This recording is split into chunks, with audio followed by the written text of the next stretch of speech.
जय हिंद मेरे प्यारे साथियों, स्वागत करता हूं आपके अपने यूट्यूब चैनल जीके रिवीजन में। मैं एसपी चौधरी एक बार फिर आपके सामने हाजिर हुआ हूं रेलवे ग्रुप डी के प्रीवियस ईयर क्वेश्चन पेपर के साथ। जैसा कि आप सभी को पता है, हमने 17 पेपर है वो सोल्व कर लिए हैं। अगर वो पीछे वाले क्लासें आपने नहीं देखी है तो इस क्लास के आई बटन या फिर डिस्क्रिप्शन बॉक्स में उसका लिंक मिल जाएगा, वहां से जाकर के आप पीछे वाले क्लासें देख सकते हैं, या फिर आप प्लेलिस्ट में जाओगे तो कंटिन्यू सभी क्लासें आपको देखने को मिलेगी। चलिए आज शुरू करते हैं। 25 अगस्त 2022 का तीसरी पारी में जो पेपर हुआ था उस पेपर का इस क्लास में अपन सॉल्यूशन करने वाले हैं। तो चलिए शुरू करते हैं आज का सेशन। जिसने भी क्लास को लाइक नहीं किया है तो एक बार क्लास को लाइक जरूर करें ताकि हमारा भी मोटिवेशन बना रहे। और चैनल पर अगर आप नए हैं तो चैनल को सब्सक्राइब कर लेना, पास में लगे बेल आइकन को जरूर दबा लेना ताकि अपन जैसे ही नेक्स्ट वीडियो लेके आए तो उसका नोटिफिकेशन सबसे पहले आपके पास पहुंचे और आप तुरंत उसका लाभ उठा सको। और जितने भी आपके दोस्त हैं, जितने भी आपके पास व्हाट्सएप ग्रुप है, जितने भी आपके पास फेसबुक ग्रुप है, उन सभी पे एक बार क्लास को शेयर कर दें ताकि सभी दोस्तों को क्लास का लाभ मिले भी। जो भी रेलवे ग्रुप डी की तैयारी कर रहा है तो उनको भी पता लगे भी किस टाइप के क्वेश्चन पूछे जाते हैं और उसको किस प्रकार से सॉल्यूशन करते हैं।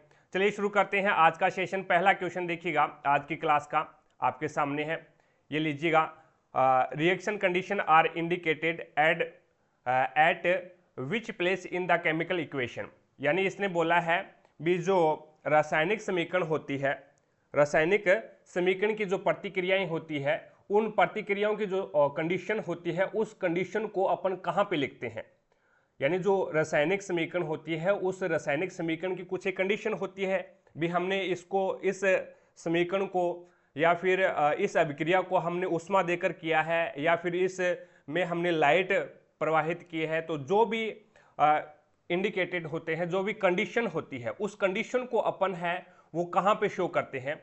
तो आपका यहाँ पे राइट आंसर होगा above and over below the arrow. यानी आप या तो अपन एरो के ऊपर लिखते हैं, यानी जो तीर का निशान होता है, या तो अपन तीर के ऊपर लिखते हैं या फिर अपन क्या है तीर के नीचे लिखते हैं। ठीक है, तो यहाँ पे एक नंबर ऑप्शन है वो आपका राइट आंसर होगा। आगे चलते हुए नेक्स्ट देखिएगा, सेकंड क्वेश्चन आपके सामने है। सेकंड क्वेश्चन है, इनमें से किसे देश बंधु के रूप में याद किया जाता है जिन्होंने 1922 में एक सत्र के लिए भारतीय राष्ट्रीय कांग्रेस के अध्यक्ष के रूप में कार्य किया और मोतीलाल नेहरू के साथ मिलकर स्वराज पार्टी की सह स्थापना की थी। तो वो आपका राइट आंसर होगा चित्तरंजन दास, यानी 4 नंबर ऑप्शन है वो आपका यहाँ पे राइट आंसर होगा। चित्तरंजन दास को ही देश बंधु के रूप में जाना जाता है। आगे चलते हुए नेक्स्ट देखिए, 3 नंबर क्वेश्चन आपके सामने है। 3 नंबर क्वेश्चन है, किसी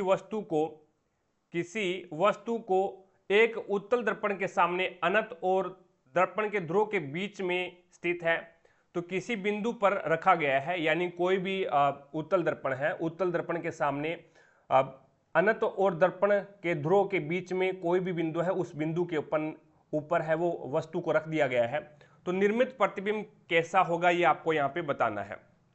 तो इसमें देखो भी वास्तविक नहीं होगा और यहाँ पे भी है वास्तविक नहीं होगा। अब देखो भी आभासी और उल्टा, तो आभासी होगा वो कभी उल्टा हो ही नहीं सकता, तो यहाँ पे कंडीशन आपकी एक ही बची है, आभासी और सीधा। एक बात याद रखना, मैं प्रत्येक पेपर में ये क्वेश्चन आते हैं और प्रत्येक पेपर में मैं आपको बताता हूं भी आभासी होगा वो हमेशा सीधा होगा, यानी वो कभी भी उल्टा नहीं होगा। ठीक है, और वास्तविक होगा वो हमेशा क्या होगा, वो हमेशा और हमेशा उल्टा होगा, वो कभी सीधा नहीं होगा। ये चीजें होती हैं।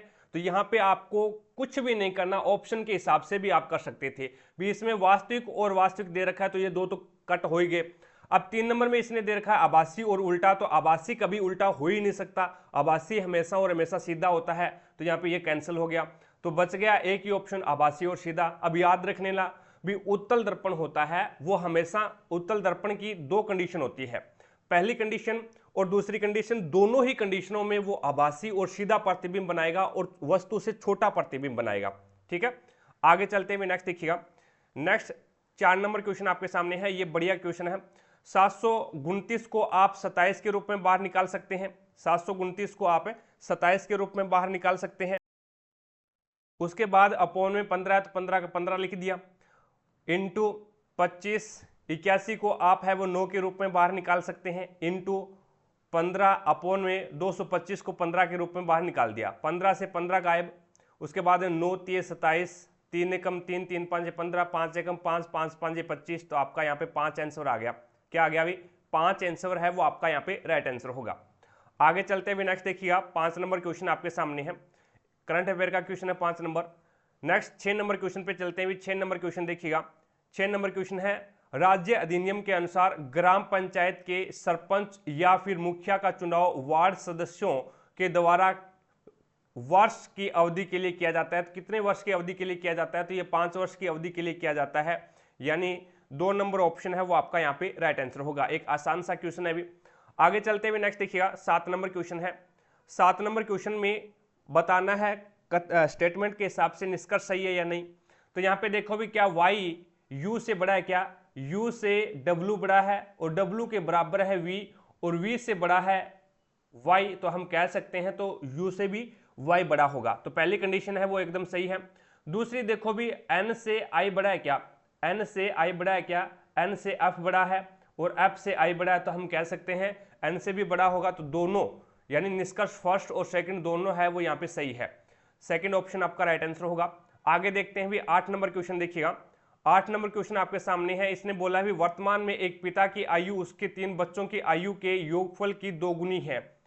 15 वर्ष बाद पिता की आयु उसके बच्चों की आयु के योगफल के बराबर होगी। आज से 15 वर्ष बाद पिता की आयु कितनी है ये आपको बताना है। मैंने मान लिया भी उनकी वर्तमान आयु, मैंने 3 बच्चों की वर्तमान आयु है वो x मान लिया, ठीक है।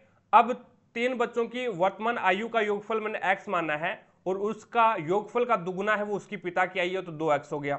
अब क्या है 15 वर्ष के बाद में, 15 वर्ष के बाद में तो ये तो 15x हो गया, यानी 2x प्लस में 15 हो गया। लेकिन अब यहाँ पे क्या करोगे, क्या 15 करोगे? नहीं, 3 कैंडिडेट है, 3 है तो 15 इसके, 15 फिर इसके और 15 फिर इसके। तो कहने का मतलब अभी यहाँ पे 45 जुड़ेगा। यहाँ पे क्या जुड़ेगा? 45 जुड़ेगा। अब देखो भी, अब इसने क्या बोला है, इसने बोला है पिता की आयु उसके बच्चों की आयु के योगफल के बराबर है। अब 15 वर्ष के बाद में योगफल के बराबर है, तो ये लो बराबर कर दिया अपन ने। अब क्या है, ये x इधर आएगा तो ये अपने पास में x बच जाएगा, यानी 2x से x जाएगा तो x बच जाएगा। ये प्लस का है, दूसरी साइड आएगा तो माइनस का हो जाएगा। अब यहाँ पे ये 15 है, ये दूसरी साइड में जाएगा तो ये माइनस का हो जाएगा। 45 में से 15 जाएगा तो 30 बचेगा, यानी अपने पास में x का मान कितना आ गया? 30 आ गया। अब x का मान 30 आ गया। x अपने माना क्या था? तो बच्चों की आयु, 3 बच्चों की आयु का योगफल माना था और उसका दुगुना क्या है? उसकी पिता की आयु है, तो उसकी पिता की वर्तमान आयु क्या हो जाएगी? 60 वर्ष हो जाएगी, ठीक है। अब उसके बाद में इसने बोला भी आज से 15 वर्ष बाद, आज से 15 वर्ष बाद पूछा है, तो यहाँ पे 15 इसमें ऐड कर दो तो 75, यानी 2 नंबर ऑप्शन है वो आपका राइट आंसर होगा। आगे चलते हुए नेक्स्ट देखिएगा 9 नंबर क्वेश्चन आपके सामने है। मराठी जो एक इंडो आर्यन भाषा है, 2011 की जनगणना के अनुसार भारत की कुल जनसंख्या के 6.86% लोगों द्वारा बोले जाने वाली सबसे बड़ी भाषा है। तो ये सबसे तीसरी बड़ी भाषा है भी, यानी मराठी जो कि एक इंडो आर्यन भाषा है, 2011 की जनगणना के अनुसार भारत की कुल जनसंख्या के 6.86% लोगों द्वारा बोली जाने वाली तीसरी बड़ी भाषा हो जाएगी। अगले क्वेश्चन पे चलते हैं। 10 नंबर क्वेश्चन देखो भी, गारो, खासी और जयंतिया पहाड़ियां हैं वो भारत के किस भौगोलिक विभाजन का हिस्सा है? तो वो प्रायद्वीपीय पठार का हिस्सा माना जाता है, प्रायद्वीपीय पठार का हिस्सा माना जाता है। तो 4 नंबर ऑप्शन है वो आपका यहाँ पे राइट आंसर होगा। गारो, खासी, जयंतिया ये पहाड़ियां है कहाँ पे? तो ये मेघालय में है, ठीक है भाई। ये कहाँ पे है? मेघालय में है। और ये किसका भौतिक विभाजन का हिस्सा माना जाता है? तो ये प्रायद्वीपीय पठार का 4 नंबर ऑप्शन आपका राइट आंसर होगा। आगे चलते हुए नेक्स्ट देखिएगा 11 नंबर क्वेश्चन है। सैली अपने घर से निकलकर 45 मीटर है वो पूर्व की ओर जाती है, 45 मीटर पूर्व की जाती है। ये लो 45 मीटर पूर्व की ओर चली गई, फिर वह दाएं मुड़ती है, फिर वह दाएं मुड़ती है और 85 मीटर चलती है। दाएं मुड़ेगी और 85 मीटर, ये लो 85 मीटर चला दिया। फिर वह बाएं मुड़ती है, फिर वह बाएं मुड़ती है और 40 मीटर चलती है। बाएं मुड़ेगी और 40 मीटर चलेगी, तो यहाँ पे बाएं मुड़ गई और ये लो कितनी चली है? 40 मीटर चली है। उसके बाद में और अंततः वह क्या है? बाएं मुड़ती है और 85 मीटर चलती है। अंत में वह बाएं मुड़ती है और 85 मीटर चलती है। तो ये लो 85 मीटर चला दी और क्या है? एक एटीएम पर पहुंच जाती है। यहाँ पे एक एटीएम है भी, इस एटीएम पे पहुंच गई, इसके एकदम पैरेलल है, ठीक है, सीध में है। अब उसके बाद में इसने क्या बोला है? भी उसके घर से, यहां इसका घर है और इस घर से एटीएम की दूरी कितनी है, तो 45 ये है और 40 ये है, 45 और 40 85 मीटर, यानी 2 नंबर ऑप्शन है वो आपका यहाँ पे राइट आंसर होगा। 12 नंबर क्वेश्चन देखो भी, 12 नंबर क्वेश्चन आपके सामने है, पेडोलॉजी के लिए किस अन्य शब्द का प्रयोग किया गया है, किस अन्य शब्द का यूज किया गया है, तो वो मृदा भूगोल का यूज किया गया है, यानी 2 नंबर ऑप्शन है वो आपका यहाँ पे राइट आंसर होगा। सोयल ज्योग्राफी बोलते हैं पेडोलॉजी को। It's okay. आगे चलते भी नेक्स्ट देखिएगा, नेक्स्ट आपके सामने है नेक्स्ट क्वेश्चन 13 नंबर क्वेश्चन, और 13 नंबर क्वेश्चन है वो एक करंट अफेयर का है भी। आगे चलते हैं 14 नंबर क्वेश्चन पे, 14 नंबर क्वेश्चन भी एक करंट अफेयर का है। नेक्स्ट पे चलते हैं 15 नंबर क्वेश्चन पे, और 15 नंबर क्वेश्चन है वो आवर्ती दशमलव को है और इसको फ्रैक्शन में कन्वर्ट करना है आपको। तो यहाँ पे देखिएगा 0, उसके बाद में पॉइंट है, फिर 3 1 2 5, यानी 1 2 5 1 2 5 की आवर्ती हो रही है, ठीक है। तो यहाँ पे इसको आवर्ती हो रही है, तो मैं 1 2 5 पे क्या लगा दूं, बार लगा दूं, कोई दिक्कत नहीं है। अब यहाँ पे देखिएगा इसका सॉल्यूशन करने का एक यहाँ पे तरीका होता है, जितने अंकों के ऊपर बार लगा हुआ है बार हटा दो, उतने ही अंक उतने ही नीचे 9 लगा दो। तो यहाँ पे 3 अंकों के नीचे ऊपर है वो बार लगा हुआ है, तो बार हटा दो और क्या लगा दो, आप नीचे 9 लगा दो, और जिसके ऊपर बार नहीं लगा हुआ उसकी एक शून्य नीचे लगा देना, और जिसके ऊपर बार नहीं लगा हुआ है वो उस संख्या से घटा देना। तो यहाँ पे 3125 में से 3 के ऊपर बार नहीं लगा हुआ, 3 घटा दो इससे, और नीचे 3 अंकों के ऊपर बार लगा हुआ तो 3 9 लिखने हैं, और जिसके ऊपर बार नहीं लगा हुआ उसका एक शून्य लगाना है। तो यहाँ पे देखिएगा 3100 ये कितने हो जाएंगे भी, 3121 हो जाएंगे भी, सॉरी 3122 हो जाएंगे, 3122 अपोन में आपके पास में 9990। अब 2 से काटो, 2 से काटोगे तो ये 2 एकम 2 और 1 2 पंजे 10, उसके बाद में 2 छिके 12 2 एकम 2। अब नीचे देखो भी 2 चौके 8 और 2 नेम 18 1 19, 2 नेम 18 1 2 पंजे 10। तो यहाँ पे 1561 अपोन में 4995, यानी 3 नंबर ऑप्शन है वो आपका यहाँ पे राइट आंसर होगा। आगे चलते भी नेक्स्ट देखिएगा, नेक्स्ट 16 नंबर क्वेश्चन आपके सामने है, और 16 नंबर क्वेश्चन में आपको पूछा है which of the following sequence of the event occurs during the formatting of urine in the human bodies, यानी ह्यूमन बॉडी के अंदर है वो जो यूरिन यानी मूत्र कह सकते हैं एक प्रकार से भी, हम ये बोल सकते हैं भी मानव शरीर के अंदर है वो मूत्र निर्माण के दौरान निम्न में से कौन सी घटनाक्रम है वो घटित होती है। तो सबसे पहले होता है फिल्ट्रेशन, सबसे पहले क्या होता है, फिल्ट्रेशन होता है, छानने की प्रक्रिया होती है। उसके बाद में रीऑब्जर्वेशन होता है, ठीक है, उन्हें पुनः अवशोषण की क्रिया की जाती है। उसमें जो भी बढ़िया अपन ये एक प्रकार से ये बोल सकते हैं भी आवश्यकता के,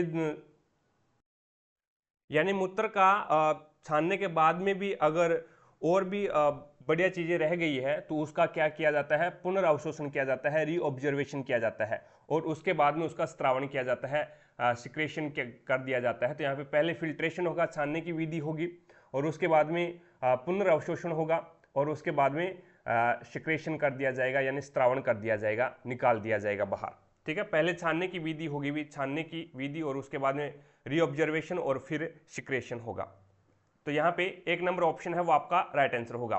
17 नंबर क्वेश्चन देखो भी आपके सामने है। 17 नंबर क्वेश्चन में क्या बोला है, यहाँ पे देखो भी 35 और 21 है, और फिर 20 और 12 है, और फिर यहाँ पे 40 का आगे बताना है किसके साथ संबंध होगा। तो इसमें देखिएगा नियम लग रहा है अभी एक, यानी यहाँ पे मैं 7 को 3 से मल्टीप्लाई करूँ और 7 को 5 से मल्टीप्लाई करूँ, 7 5 35 7 3 21। इसी प्रकार से यहाँ पे 4 3 12 3 से, और 4 5 20 5 से, और इसी प्रकार से यहाँ पे अगर मैं बात करूँ भी 8 है, 8 5 40, 8 5 40 और 8 3 24, तो यहाँ पे 24 आ जाएगा फिर, ठीक है। एक बार है वो 3 से मल्टीप्लाई कर रहा है, और एक बार है वो कितने से, 4 से, सॉरी एक बार 3 से और एक बार 5 से यहाँ पे मल्टीप्लाई कर रहा है भी। यहाँ पे इसने 7 को 3 से 7 3 21, 7 को 5 से 7 5 35। इसी प्रकार से यहाँ पे 4 5 20 और 4 3 12, और इसी प्रकार से यहाँ पे 8 5 40 और 8 3 24। तो यहाँ पे आपका राइट आंसर होगा 24, यानी 2 नंबर ऑप्शन है, सॉरी 1 नंबर ऑप्शन है वो आपका यहाँ पे राइट आंसर होगा। आगे चलते हुए नेक्स्ट देखिएगा, अगला क्वेश्चन है, इसको हल करना है। अब देखिएगा 18 नंबर क्वेश्चन, इसको हल करना है हमें। तो अपन एक सर्वसमीका जानते हैं, अगर ए की क्यूब प्लस बी की क्यूब प्लस सी की क्यूब होता है, अगर ये रिजल्ट हमारे पास में इस प्रकार से बन जाए a प्लस बी प्लस सी, अगर तीनों को जोड़ने पे रिजल्ट 0 आ जाए ना, तो ये इसका रिजल्ट क्या बन जाएगा, 3abc बन जाएगा। a की क्यूब प्लस बी की क्यूब प्लस सी की क्यूब क्या बन जाएगा, 3abc बन जाएगा। अब यहाँ पे a का मान a माइनस बी है, b का मान b माइनस में 2c है और c का मान माइनस a प्लस 2c है। इन सभी को जोड़ते हैं, a minus B plus b minus में 2c प्लस, लेकिन अंदर माइनस है तो माइनस हो जाएगा, माइनस a प्लस 2c। इन सभी को जोड़ते हैं, b से b कट गया, 2c से 2c कट गया, a से a कट गया, यानी इसका a प्लस बी प्लस सी बराबर 0 आ रहा है। तो इसका मतलब a की क्यूब प्लस बी की क्यूब प्लस सी की क्यूब क्या बन जाएगा, 3abc बन जाएगा। तो इसमें 3a का मान क्या है, a माइनस में b का मान क्या है, b माइनस में 2c और c का मान क्या है, माइनस का a प्लस में 2c। ये रिजल्ट आ जाएगा। ये कौन सा ऑप्शन है, ऑप्शन नंबर 2 राइट हो जाएगा। इस प्रकार से इस क्वेश्चन को हल करना है। अब चलते हैं नेक्स्ट क्वेश्चन की तरफ। अगला क्वेश्चन देखो भी 19 नंबर क्वेश्चन आपके सामने है। 19 नंबर क्वेश्चन है, एक राशि को साधारण ब्याज की एक निश्चित वार्षिक दर पर 2 वर्ष के लिए निवेश किया गया है। यदि इसे मौजूदा दर से 2% अधिक की वार्षिक दर पर निवेश किया गया होता तो 2 वर्ष में अर्जित साधारण ब्याज 240 रुपये अधिक होता। तो निवेश की गई राशि आपको ज्ञात करनी है। तो यहाँ पे 2% अधिक, यानी इसने बोला भी यदि इसे मौजूदा दर से 2% अधिक वार्षिक दर पर निवेशित किया गया होता, यानी 1 साल की यहाँ पे रेट क्या है, 1 साल की रेट यहाँ पे कितनी है, 2% है। और यहाँ पे 2 साल की फिर कितनी हो जाएगी, तो 2 साल की 4% हो जाएगी, यानी 2 साल की 4% रेट हो जाएगी। अब यहाँ पे अब इसमें हो जाएगा भी 4%, यानी अंतर अपने पास में कितने का है, दर के अंदर 4% का है। और यहाँ पे साधारण ब्याज में अंतर कितने का आ गया, तो 240 रुपये का। तो 4% बराबर कितना आ गया, 240। 1% का मान कितना आ गया अपने पास में, 4 एकम 4, 4 छीके 24, यानी 60 का आ गया। तो यहाँ पे इसने पूछा है निवेश की गई राशि अपन 100% के बराबर मानते हैं, तो 100 से गुणा कर दोगे तो यहाँ पे 6000 आ जाएगा। आपका कितना आ जाएगा, 6000 रुपये, यानी 4 नंबर ऑप्शन है वो आपका राइट आंसर होगा। आगे चलते हुए नेक्स्ट देखिएगा।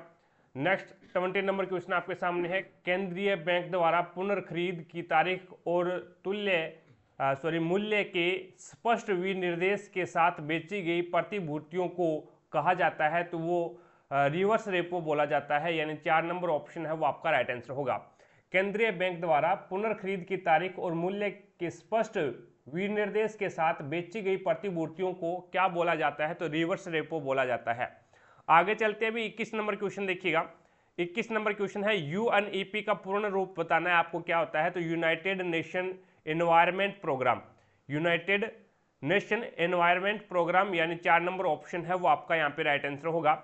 अगला क्वेश्चन देखिए अभी 22 नंबर क्वेश्चन है, यदि किसी गोलाकार गेंद का पृष्ठीय क्षेत्रफल आपको 616 मीटर स्क्वायर दे रखा है तो उसका आयतन आपको बताना है क्या होगा। तो गोले का पृष्ठीय क्षेत्रफल होता है 4 pi R square, 4 pi R square का मान आपको 616 दे रखा है। आपको यहाँ पे आर स्क्वायर का मान निकालना है, तो आर स्क्वायर बराबर क्या हो जाएगा, 616 अपॉन में जो नीचे है वो ऊपर चला जाएगा और जो ऊपर है वो नीचे चला जाएगा। तो यहाँ पे 4 × 22 और अपॉन में इंटू 7 चला जाएगा ऊपर। तो यहाँ पे 22 एकम 22 और ये 28 बार कट गया और 4 एकम 4, 4 7 28। तो आपके सामने आर स्क्वायर बराबर कितना आ गया, 7 × 7 आ गया। तो आर बराबर कितना आ गया, 7। आर का मान आपके पास में 7 आ गया। तो आप यहाँ पे आयतन ज्ञात कर सकते हैं। आयतन क्या होता है, आयतन होता है 4/3 पाई आर की क्यूब। गोले का आयतन होता है 4/3 पाई आर की क्यूब होता है 4/3 इंटू 22/7 इंटू 7 इंटू 7 इंटू 7। तो यहाँ पे 7 से 7 कैंसिल हो गया, 22 चौके 88 होते हैं, 22 चौके 88 होते हैं और 7 और 7 को 7 से मल्टीप्लाई करेंगे तो 49 आ जाएगा, अपॉन में आ जाएगा 3।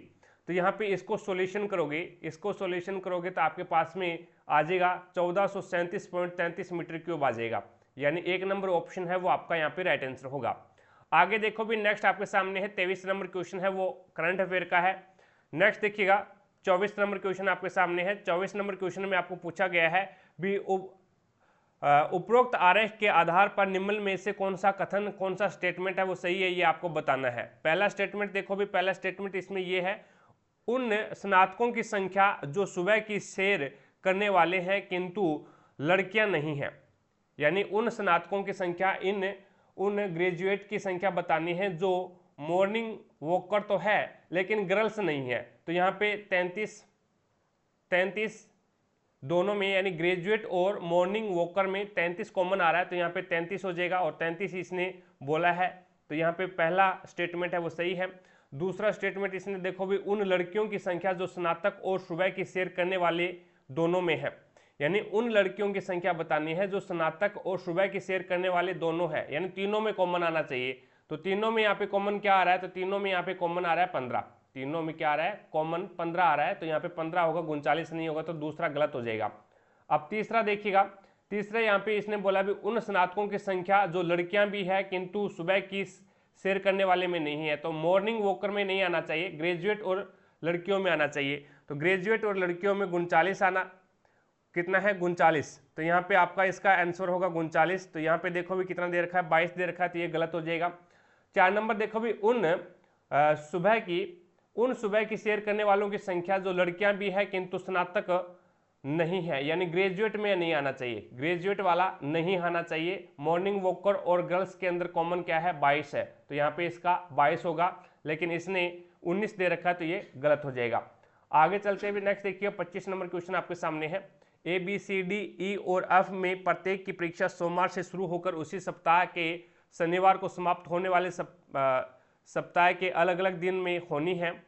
उनमें से किसी की भी परीक्षा है वो C से पहले और B के बाद नहीं है। यानी C से तो पहले नहीं है, कहने का मतलब C से पहले नहीं है और B के बाद नहीं है, तो कहने का मतलब है भी C है वो सबसे पहले है और B है वो सबसे लास्ट में है।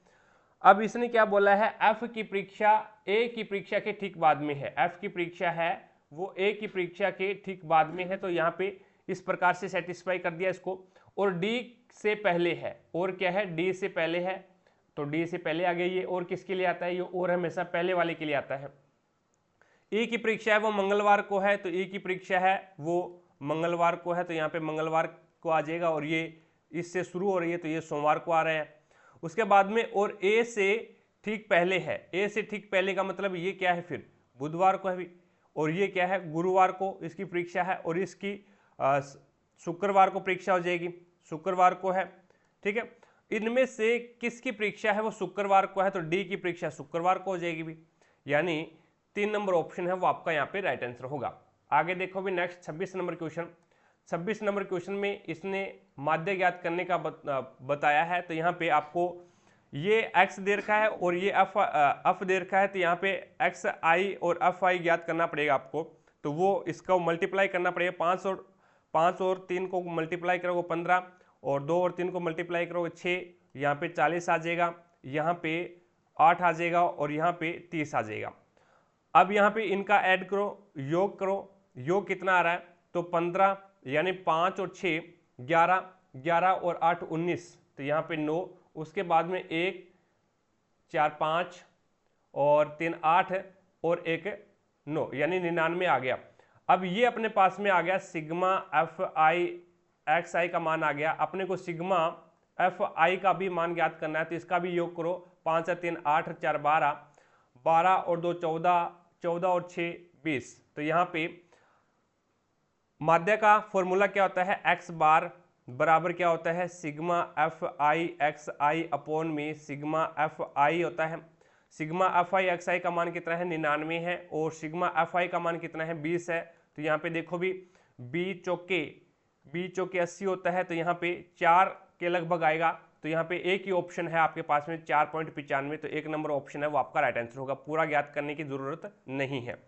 आगे देखो भी 27 नंबर क्वेश्चन है, समांतर चतुर्भुज समानांतर चतुर्भुज की एक समांतर भुजा की लंबाई आपको 12 सेंटीमीटर है और उसके आधार पर दूसरी समांतर भुजा के बीच की लंबवत दूरी आपको 8 सेंटीमीटर दी गई है। तो इसका क्षेत्रफल ज्ञात करना है। तो आपको एक तो आधार दे रखा है और एक ऊंचाई दे रखी है, तो आप डायरेक्ट फॉर्मूला लगा दो, आधार गुणा ऊंचाई, आधार गुणा ऊंचाई वाला फॉर्मूला लगा दो, यानी आधार इंटू ऊंचाई। तो आधार कितना है 12 है और यहाँ पे ऊंचाई कितनी है तो 8 है, तो 12 8 96, तो यहाँ पे 96 सेंटीमीटर स्क्वायर, यानी 3 नंबर ऑप्शन है वो आपका राइट आंसर होगा। आगे चलते हुए नेक्स्ट देखिएगा 28 नंबर क्वेश्चन आपके सामने है। निम्नलिखित में से किस देशांतर को अंतरराष्ट्रीय तिथि रेखा के रूप में जाना जाता है? तो 180 डिग्री को, यानी 1 नंबर ऑप्शन है वो आपका यहाँ पे राइट आंसर होगा। चलते हैं नेक्स्ट क्वेश्चन पे। अगला क्वेश्चन देखो भी 29 नंबर क्वेश्चन है। अब प्रश्नवाचक चिन्ह के स्थान पे आपको बताना है क्या आएगा। अब इसने दे रखा है 5, उसके बाद में 24, उसके बाद में 46, उसके बाद में 74, फिर 111, फिर 160 और फिर 224। तो यहाँ पे कितने का अंतर आ रहा है? 5 और 24 के बीच में अंतर कितने का आ रहा है? तो ये 19 का अंतर आया यहाँ पे देखिएगा कितने का अंतर है, तो 2 का, और उसके बाद में 4 से 2 जाएगा तो 2 का 22 का अंतर आ गया।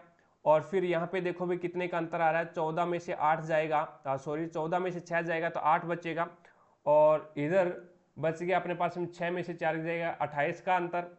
और उसके बाद में यहाँ पे देखो भी कितने का अंतर आ रहा है, तो 11 में से 4 जाएगा तो 7 बचेगा, और इधर 37 का अंतर आ गया। फिर अब यहाँ पे देखो भी कितने का अंतर आ रहा है, अब इसमें से 10 में से 9 और उसके बाद में 10 में से 1 जाएगा तो 9, और 15 में से इधर बच गया अपने पास में 5 में से 1 जाएगा 4, और उसके बाद में 49 का अंतर। तो इसके बीच में अंतर का अंतर निकाल के देखो भी 19 और 22 के बीच में अंतर कितने का है, तो 4 का अंतर है। और 22 और 28 के बीच में अंतर कितने का है, 6 का अंतर है। 28 और 37 के बीच में अंतर कितने का है, तो 28 और 37 के बीच में अंतर आपके पास में आ जाएगा 9 का अंतर, 19 और 22 के बीच में 3 का अंतर है। अभी 19 और 22 के बीच में 3 का अंतर है। अब देखो 3 6 9, उसके बाद में यहाँ पे 12 का अंतर आएगा, फिर यहाँ पे 15 का अंतर आएगा। अब 49 में और यानी 224 में से 60 निकालोगे तो 4 का, और उसके बाद में इधर से 12 6 64 का अंतर आ गया। और उसके बाद में यहाँ पे देखो भी, यानी पहले 3 का, फिर 6 का, फिर 9 का, 12 का, 15 का, और अब 18 का। और 64 में 18 ऐड करो, 8 और 4 12, 1 6 7 और 1 8 82, यानी 224 में से 82 ऐड कर दो, तो ये आपके पास में 4 और 2 6, 8 और 2 10, 1 और 2 और 1 3, यानी 306 आपका यहाँ पे राइट आंसर होगा। तो अंतर का अंतर यहाँ पे निकाल रहा है, भी अंतर का अंतर निकाल रहा है, तो वो एक क्रम वाइज एक सीक्वेंस में चल रहा है। 3 का, फिर 6 का, फिर 9 का, 3 का गुण जा रहा है, फिर 12 का, फिर 15 का, फिर 18 का, और आगे आएगा तो वो 21 का आएगा। फिर आगे आप निकालोगे तो ये आपके पास में आ जाएगा 24 का, इस प्रकार से आगे चलेगा। तो 306 इसका राइट आंसर होगा। आगे देखो भी नेक्स्ट आपके सामने है। अब ये क्वेश्चन दे रखा है, इसने त्रिभुज है ABC त्रिभुज, ये हमने एक त्रिभुज बना लिया, और इस त्रिभुज में आपको ये A है, ये B है और ये C है, और इधर एक त्रिभुज और बनाना है आपको, और इस त्रिभुज का नाम आपको देना है PQR, PRQ, PR और ये Q। अब इसने क्या बोला है, AB है वो कितना है 3 सेंटीमीटर है, ये 3 सेंटीमीटर है, BC है वो 4 सेंटीमीटर है, और AC है वो 5 सेंटीमीटर है। इसी प्रकार से दूसरा त्रिभुज है PRQ, उसमें PR है वो 4 सेंटीमीटर है, और PQ है वो 5 सेंटीमीटर है, PQ है वो 5 सेंटीमीटर है, और यहाँ पे RQ है वो कितना है 3 सेंटीमीटर है।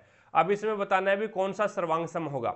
अब सर्वांग सम की एक कंडीशन होती है भी, जैसे कि यहाँ पे हमने AB को उठाया है 3 सेंटीमीटर वाला, तो यहाँ पे 3 सेंटीमीटर वाला कौन होगा, तो ये RQ होगा। ठीक है, तो इस प्रकार से ये आपको इसमें उठाना है। तो यहाँ पे 3 नंबर ऑप्शन है ना, वो देखो पहले 3 नंबर ऑप्शन में क्या है, बी त्रिभुज BCA, इसने बोला है BCA, कहने का मतलब B से चला है BC यानी 4 सेंटीमीटर है, फिर C से A चला है यानी 5 सेंटीमीटर है।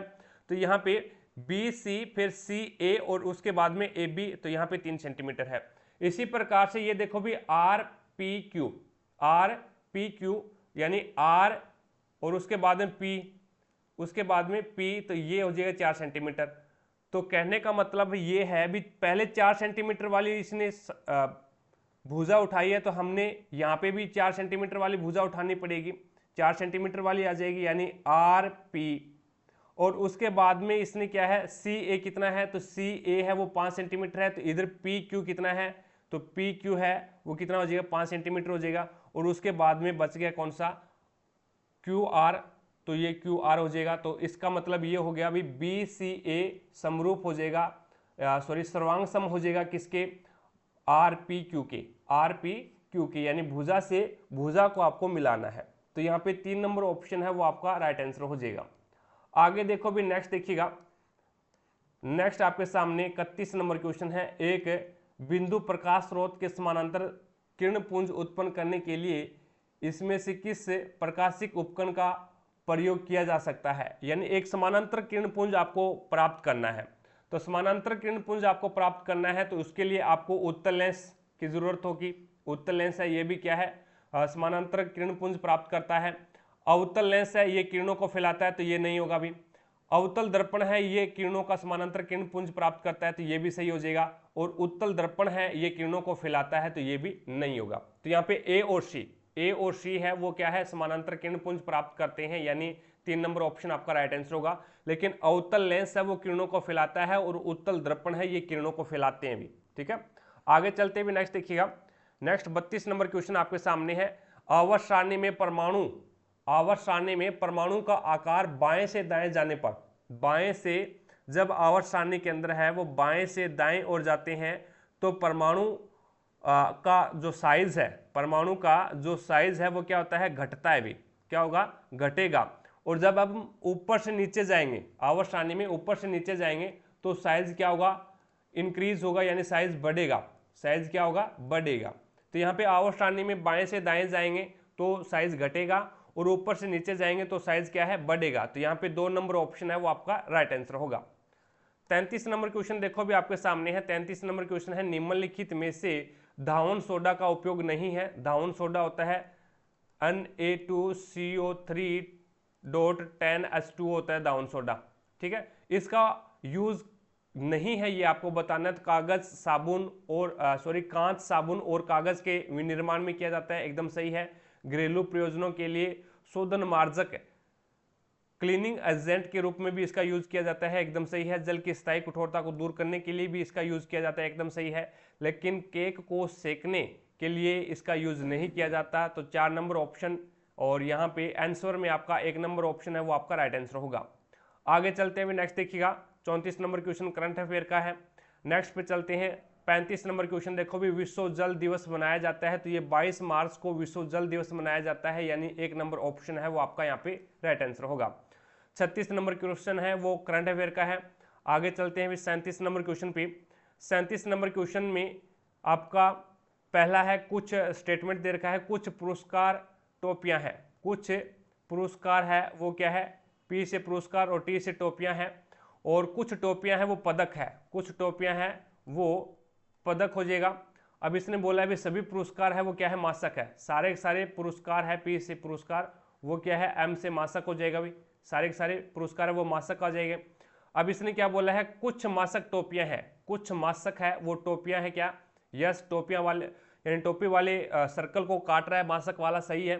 और उसके बाद में इसने बोला भी कुछ मासक पदक है क्या, तो पदक वाला ये है और मासक वाला ये है, काट ही नहीं रहा, तो ये दूसरा गलत हो जाएगा। तो पहला निष्कर्ष है वो यहाँ पे फॉलो हो रहा है, दूसरा गलत है। आगे चलते हुए नेक्स्ट देखिएगा।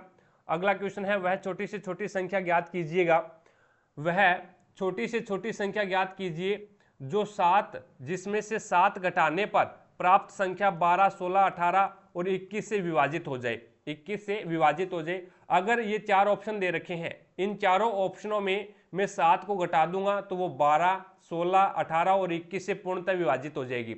अब यहाँ पे देखो भी 7 से घटा के देखो, यानी 1105 में 1105 है, इसमें 7 को मैं माइनस करूंगा तो 15 में से 7 जाएगा तो 8 यहाँ पे बच गया, 9 0 यानी 1098 आ गया।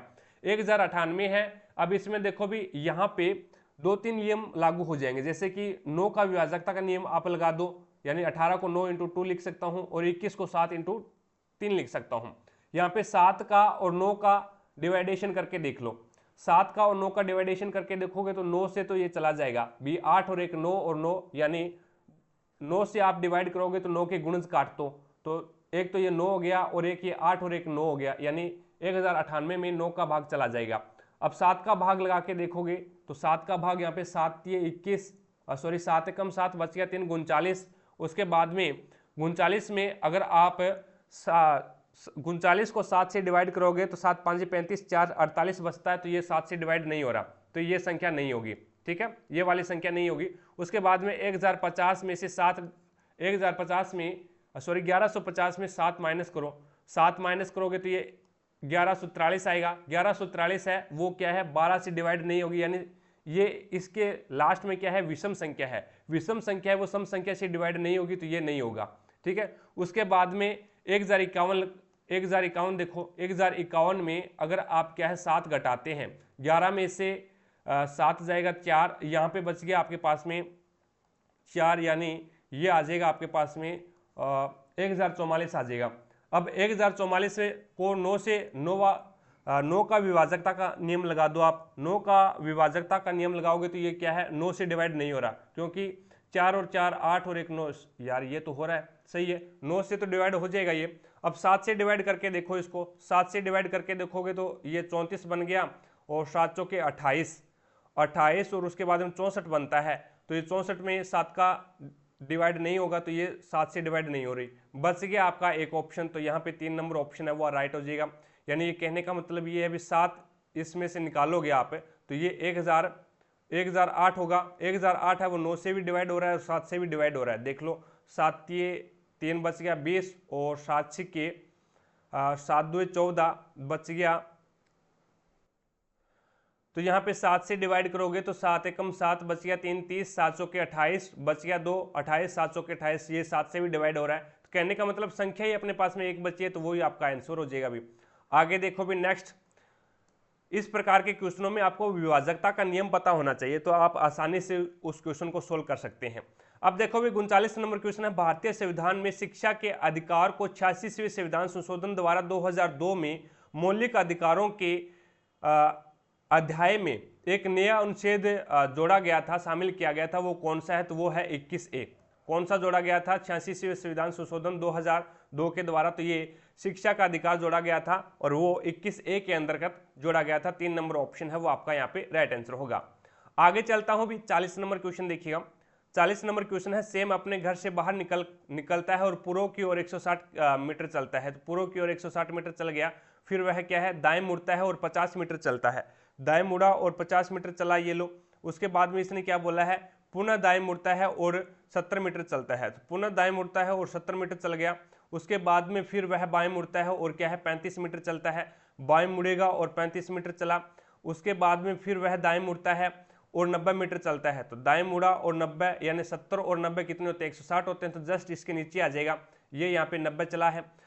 अब क्या है, एक गिफ्ट शॉप तक पहुंच जाता है और सेम के घर से, सेम का घर यहाँ पे है, सेम के घर से गिफ्ट शॉप है वो कितनी दूरी पर और किस दिशा में है, तो सेम का घर यहाँ पे है और इससे इस दिशा में, दक्षिण दिशा में उसका जो शॉप है वो दक्षिण दिशा में हो जाएगी घर से। अब देखो भी कितनी दूरी पर ये बताना है, तो 50 तो ये हो गया और 35 यहाँ पे चला है, तो 50 और 35 को ऐड करोगे तो 5 और उसके बाद में 5 और 3 8 यानी 85, तो यहाँ पे 85 मीटर दक्षिण की ओर हो जाएगा, यानी 1 नंबर ऑप्शन है वो आपका राइट आंसर होगा। नेक्स्ट देखो भी 41 नंबर क्वेश्चन आपके सामने है, एक दुकानदार ने 28,000 के अंकित मूल्य वाली वस्तु पर 10% और 15% की क्रमिक छूट दी है, तो वस्तु का विक्रय मूल्य आपको बताना है। तो पहले 10% को फ्रैक्शन में चेंज करो तो 1/10 हो जाएगा और 15% को फ्रैक्शन में चेंज करोगे तो ये आपका हो जाएगा 3/20, ठीक है, 3/20 यानी परसेंट का निशान हटाओ, नीचे लगा दो 100 और वो कटता है तो उसको काट दो। तो पहले क्या कर रहा है, ये 10% की छूट दे रहा है, यानी 10 पे 1 की छूट दी तो कितना दे दिया, यानी 9 में बेचा, यानी कोई भी वस्तु है उसका 10 रुपये अंकित मूल्य मान लो भी, अंकित मूल्य उसका 10 रुपये है, उस पर 1 की छूट दी तो उसने 9 रुपये में बेच दिया। इसी प्रकार से दूसरी जो वस्तु है, कहने का मतलब उसका क्रय मूल्य अंकित मूल्य 20 रुपये है और छूट दे दी 3 रुपये की, तो 17 में उसने बेच दिया। अब हमारे अनुसार उसका अंकित मूल्य कितना है, हमारे अनुसार उसका अंकित मूल्य 200 रुपये है, लेकिन भाई साहब ने बता रखे 28,000 रुपये। तो 200 के बराबर कितना हो गया 28,000, 2 से 2 कैंसिल कर दो और 2 एकम 2, 14 दुए 28 यानी 140 आ गया। किसका मान, 1 का मान आ गया। अब क्या है, मान किसका निकालना है आपको, 9 इंटू 17 का निकालना है, यानी 9 7 63 3 6 और 9 एकम 9 और 6 9 और 6 आपका हो जाएगा 16 यानी 163 का निकालना है, 163 का निकालना है। तो 163 को 140 से गुणा कर दो तो यहाँ पे आपका आ जाएगा 0 और ये 0, उसके बाद में 4 3 12 1 और 4 6 24 24 और 1 25 2 4 एकम 4 और 2 6, उसके बाद में क्या कर दिया रे 0 0 0, उसके बाद में 4 3 12 1 और 4 6 24 और 25 4 एकम 4 और 2 6, उसके बाद में 3 6 और 1। अब देखो अभी 0 2 और यहाँ पे 5 और 3 8 6 6 12 और ये आपका हो जाएगा। अब ये देखो भी ऊपर यहाँ पे गुणा में गलती कर दी ना अपने, अब दोबारा से करो इसको, आपको वहाँ पे नहीं करना है भी, ठीक है। अब देखो भी 9 7 63 6 और 9 एकम 9 और 6 15 153 होते हैं भी। 153 को 140 से गुणा करोगे 0 0 0 और उसके बाद में यहाँ पे 4 3 12 1 और 4 5 20 और 1 21 2 4 एकम 4 2 6, उसके बाद में हो जाएगा आपके पास में 3 5 और 1, तो 0 2 4 11 और 2 यानी 21 420 आपका राइट आंसर होगा, 4 नंबर ऑप्शन। आगे देखो भी 42 नंबर क्वेश्चन आपके सामने है। 42 नंबर क्वेश्चन में आपको मध्यानुपाती ज्ञात करना है। मध्यानुपाती ज्ञात करना है तो इसका मतलब यही होगा, मैं बहुत बार ये क्वेश्चन करवा चुका हूँ भी पहले वाले पेपरों में भी। जब मध्यानुपाती आपको ज्ञात करने का बोले तो आपको क्या है, मध्यानुपाती का जो रिलेशन होता है वही रिलेशन किसके साथ होता है, तृतीय अनुपाती के साथ होता है। तो यहाँ पे आ जाएगा, ये इस प्रकार से क्वेश्चन बनेगा भी मध्यानुपाती x है तो यही रिलेशन आपके पास में तृतीय अनुपाती का होगा और यहाँ पे आ जाएगा 68। तो अंदर अंदर वालों का गुणा और बार बार वालों का गुणा करा दो आप, तो एक्स स्क्वायर बराबर में 17 इंटू 68 आ गया। अब 17 इंटू 68 को आप गुणा कीजिएगा, यानी 68 को 17 से गुणा कीजिएगा तो 6 5 और 42 और 5 हो जाएगी आपके पास में 47 इंटू और ये हो जाएगा आपके पास में 6 6 7 और 15 और उसके बाद में 11 हो जाएगा, यानी 1156 आ रहा है। तो x की स्क्वायर बराबर कितना आ गया आपके पास में 1156। x की स्क्वायर हटाओगे यहाँ से तो यहाँ पे क्या लग जाएगा, रूट लग जाएगा। अब देखो भी 1156 है वो किसका स्क्वायर है, 1156 है वो किसका स्क्वायर है, तो वो 34 का स्क्वायर हो जाएगा भी। तो x का मान है वो आपके पास में 34 आ जाएगा, नहीं तो निकाल लो 2 और 2 के जोड़े बना लो। उसके बाद में 11 है, अब 11 3 3 9 होते हैं भी, 3 3 9 बच गया कितना 2 यानी 256, जोड़े के अंदर संख्या उतरती है भी, 3 और 3 6 हो गया। अब कितने से गुणा करूँ तो यहाँ पे 4 से गुणा करूँगा, 64 चौके कितने होते हैं 256 होते हैं, तो यहाँ पे आपका 34 आंसर आ जाएगा। आगे चलते हैं भी, नेक्स्ट देखिएगा। नेक्स्ट 43 नंबर क्वेश्चन आपके सामने है। अब देखिएगा इसकी मैं हिंदी आपको बता देता हूँ इस क्वेश्चन की भी। हिंदी इसकी ये होगी भी, अर्लेंगिंग गोपा is found in the Indian state, यानी अर्लेंगिंग गोपा है वो भारत के किस राज्य में पाया जाता है। अर्लेंगिंग गोपा भारत के किस राज्य में पाया जाता है, तो अरुणाचल प्रदेश में पाया जाता है, यानी 3 नंबर ऑप्शन है वो आपका यहाँ पे राइट आंसर होगा। अर्लिंग गोपा है वो अरुणाचल प्रदेश में पाया जाता है। आगे चलते हुए नेक्स्ट देखिएगा। नेक्स्ट आपके सामने 44 नंबर क्वेश्चन है। मैं 10 किलोमीटर पर घंटे की चाल से चलता हूं, 2 घंटे में गंतव्य तक पहुंच जाता हूं। यदि मैं अपनी चाल को 5 किलोमीटर पर घंटे की वृद्धि कर देता हूं तो मैं अपने गंतव्य पर कितना पहले पहुंच जाऊंगा, ये आपको बताना है। तो पहले 10 किलोमीटर पर घंटे की चाल से चलता हूं तो 2 घंटे में पहुंच जाता हूं, तो कहने का मतलब उसने दूरी कितनी कवर कर ली, दूरी बराबर होता है चाल इंटू समय। चाल क्या है उसकी 10 और 2 घंटे में पहुंच जाता है, कहने का मतलब 20 किलोमीटर की दूरी है। अब 20 किलोमीटर की दूरी है, चाल पहले 10 थी अब 5 वो बढ़ाएगा, तो कहने का मतलब है अब उसकी चाल कितनी हो जाएगी, 15 हो जाएगी। अब उसकी चाल 15 हो जाएगी तो 20 में 15 का क्या कर दो, भाग दे दो। 20 में 15 का भाग दे दो तो क्या आ जाएगा, समय आ जाएगा आपके पास में। यानी समय बराबर क्या होता है, दूरी बटा चाल। दूरी आपके पास में क्या है 20 है और चाल आपके पास में क्या है 15 है, क्योंकि 5 किलोमीटर अब उसने बढ़ा दी। तो 20 में 15 का आप डिवाइड करोगे तो 15 एकम 15, और उसके बाद में बच गया कितना 5 और अपॉन में 15। अब 5 अपॉन 15 का आप क्या करो मिनट बना लो, तो आप इसको क्या करो 60 से गुणा कर दो, तो 15 एकम 15, 15 चौके 60 यानी 5 चौके 20, यानी 1 घंटे 20 मिनट के अंदर है वो पहुंच जाएगा, 1 घंटे 20 मिनट के अंदर पहुंच जाएगा। लेकिन क्वेश्चन में इसने पूछा है भी वो गंतव्य पर कितने पहले पहुंचेगा, तो उसको पहले 2 घंटे लग रहे थे, अब 1 घंटे 20 मिनट लगेंगे, तो यानी 40 मिनट पहले वो अपने गंतव्य स्थान पर पहुंच जाएगा। 5 किलोमीटर पर घंटे की रफ्तार से अगर वो अपनी चाल में वृद्धि करता है तो वो 40 मिनट है वो पहले पहुंच जाएगा। आगे देखो भी नेक्स्ट 45 नंबर क्वेश्चन आपके सामने है। 45 नंबर क्वेश्चन ये बोलता है भी 3 सेंटीमीटर आकार वाली किसी वस्तु का 18 सेंटीमीटर फोकस दूरी वाले अवतल दर्पण के सामने 54 सेंटीमीटर की दूरी पर रखा गया है, तो दर्पण प्रतिबिंब होगा और उसकी ऊंचाई आपको ज्ञात करनी है। अगर ऊंचाई ज्ञात करनी है तो आपके पास में v होना बहुत जरूरी है। यहाँ पे दर्पण सूत्र लगेगा 1/f, 1/f बराबर क्या होता है 1/u प्लस में क्या होता है 1/v होता है। आपको v ज्ञात करना पड़ेगा, u आपको दे रखा है भी दर्पण के सामने क्या है 54 सेंटीमीटर की दूरी पर वस्तु रखी गई है, तो u 54 सेंटीमीटर हो गया। फोकस दूरी आपको दे रखी है, v आपको ज्ञात नहीं है, तो v ज्ञात करना पड़ेगा।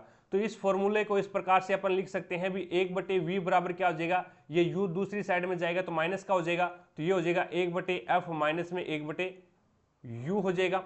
अब देखो भी यहाँ पे आपके पास में क्या है, अब अवतल दर्पण है, अवतल दर्पण के सामने रखी गई है, तो इसका मतलब क्या है अवतल दर्पण के बाएं साइड, अवतल दर्पण के बाईं ओर है वो वस्तु को रखा गया है, तो दूरी है वो अपन क्या लेंगे माइनस में लेंगे, माइनस में लेंगे तो 1/v बराबर में यानी फोकस दूरी है वो भी अपन को माइनस में लेना पड़ेगा, और यहाँ पे माइनस और उसके बाद में 54 वस्तु है वो भी बाएं साइड में है तो वो भी माइनस में लेना पड़ेगा, तो यहाँ पे माइनस माइनस क्या हो जाएगा प्लस हो जाएगा, ये तो क्या हो जाएगा प्लस हो जाएगा।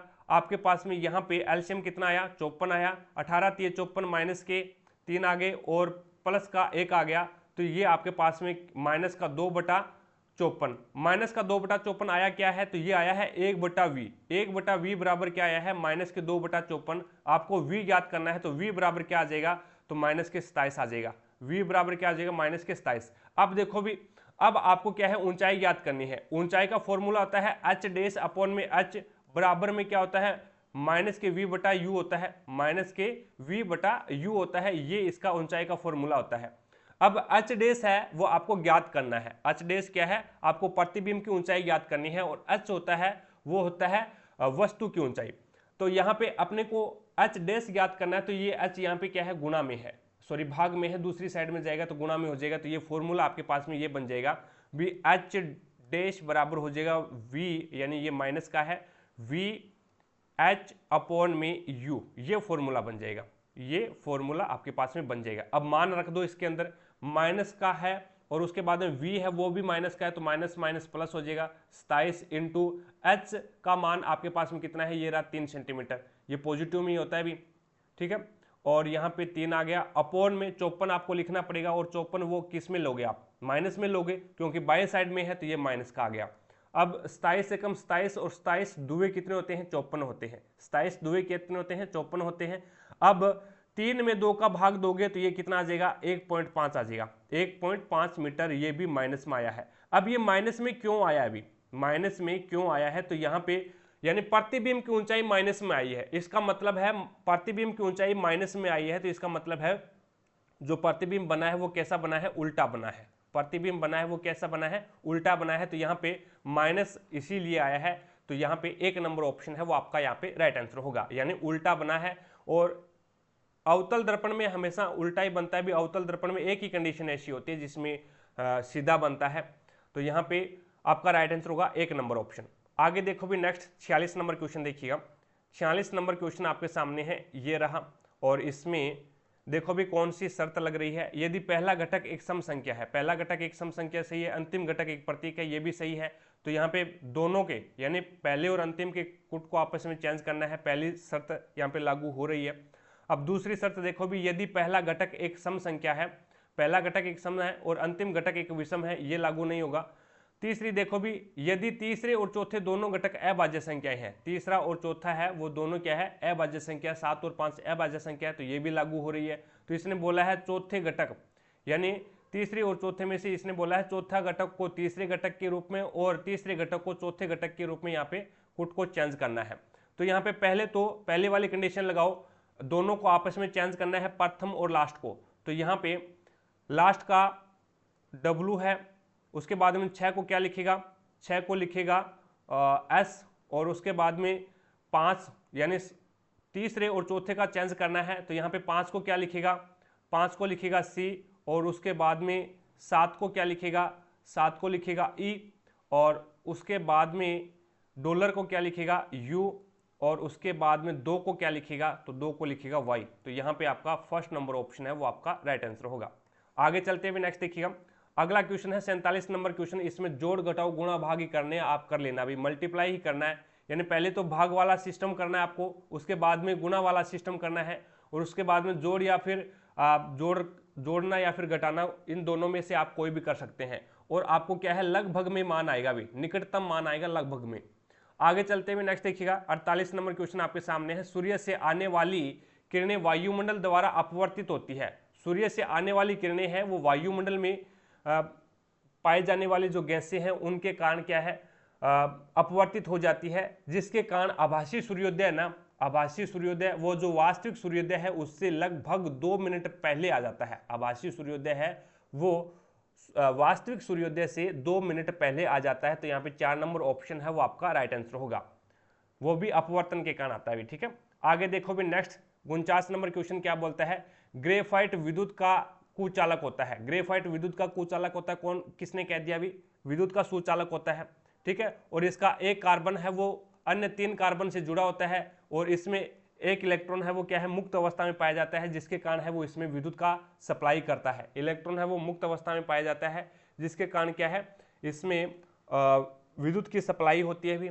ठीक है, और इसमें sp2 संकरण पाया जाता है, ग्रेफाइट के अंदर sp2 संकरण पाया जाता है। ग्रेफाइट में प्रत्येक कार्बन, दूसरा स्टेटमेंट देखो भी, ग्रेफाइट में प्रत्येक कार्बन परमाणु समान तल में 3 अन्य कार्बन परमाणुओं के साथ बंध बनाकर जुड़ा होता है, जिससे एक षटकोणीय सरणी बनती है, जिससे एक क्या है, षटकोणीय सरणी बनती है। तो दूसरा सही है, भी दूसरा सही है, क्योंकि एक कार्बन है वो 3 अन्य कार्बन, यानी 3 अन्य कार्बन के साथ जुड़ता है।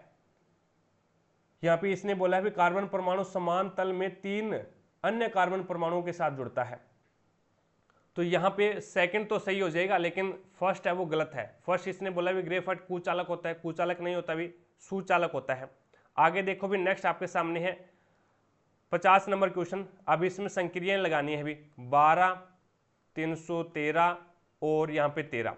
अब देखो भी 12 की स्क्वायर करो 144, और 13 की स्क्वायर करो 169, ऐड कर दो कितना आएगा, तो 9 और 3 13, 9 और 4 13, और 6 और 4 10 और 11, और 1 2 और 3 यानी 313 आ रहा है, कोई दिक्कत नहीं है। 7 की स्क्वायर और 50 और 1, 7 की स्क्वायर 49 होता है, और 1 की स्क्वायर 1 होता है, 49 और 1 50 आ गया। इसी प्रकार से यहाँ पे ये नियम लगा दो, 9 की स्क्वायर 81 और 3 की स्क्वायर 9, 81 और 9 90। तो यहाँ पे 2 नंबर ऑप्शन है वो आपका राइट आंसर होगा। बाहर वालों का स्क्वायर करके ऐड कर रहा है भी, और बीच वाली संख्या आ रही है।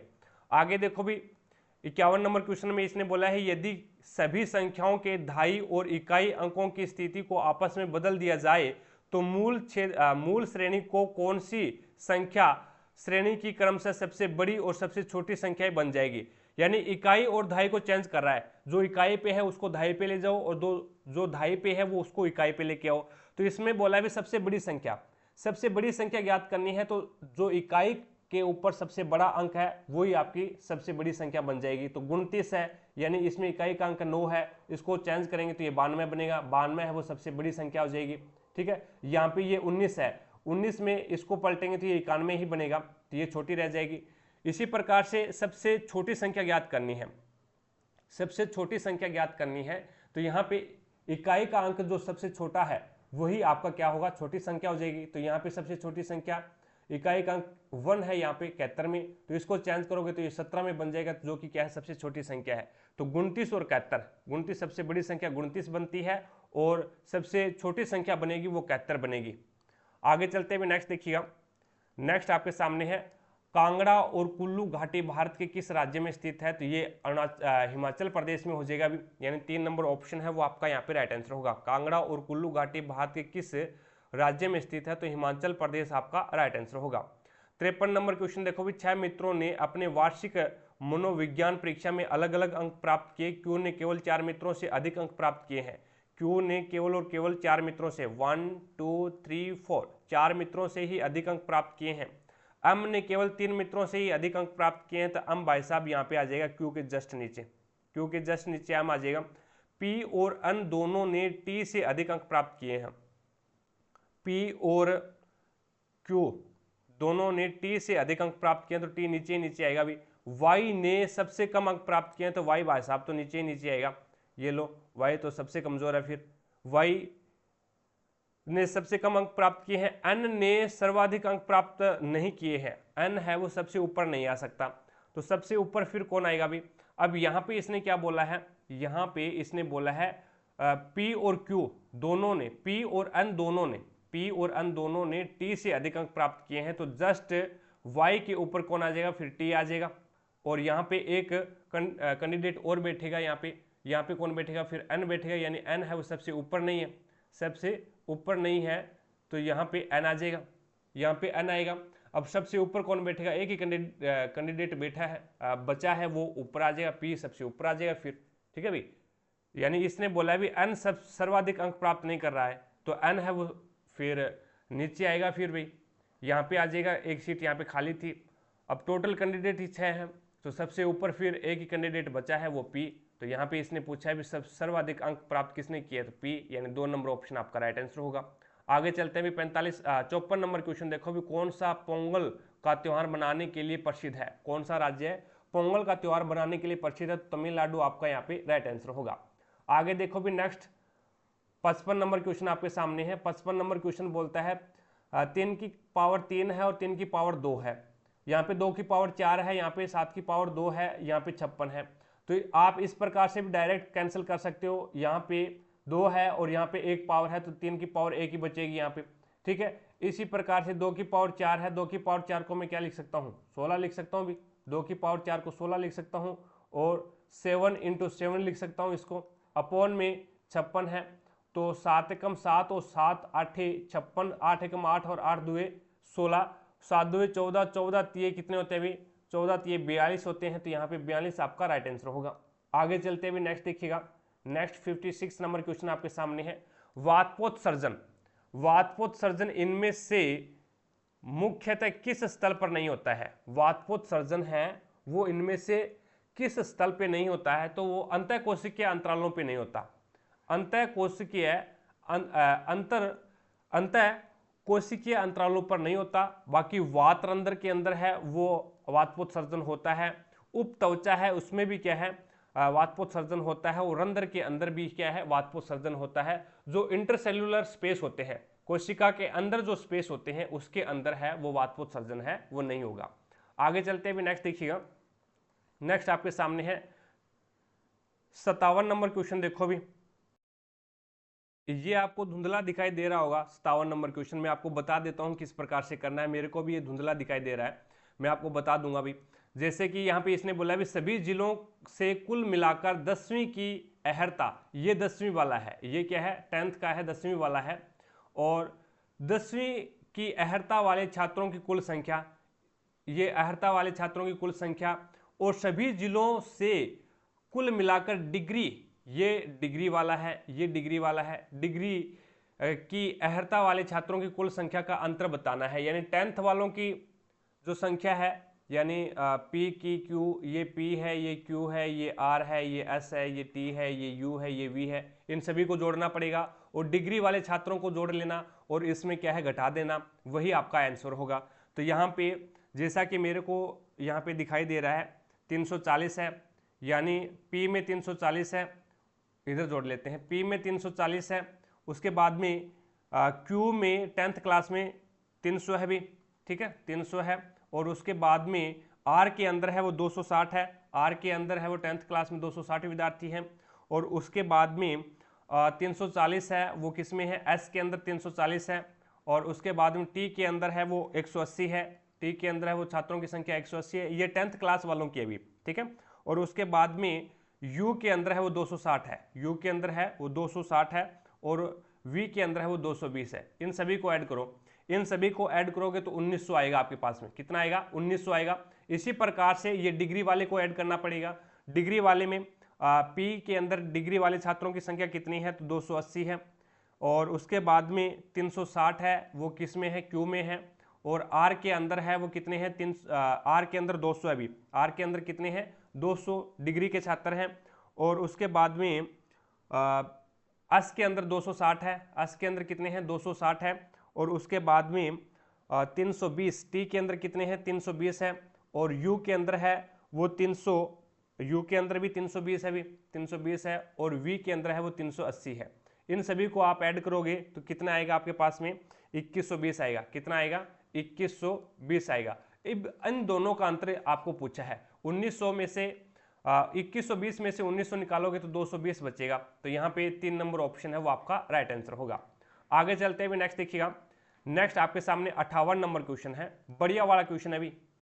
अब इसमें क्वेश्चन नंबर 58 ये बोलता है which option correctly show the path that the sperm take when they are release from the human male reproductive system.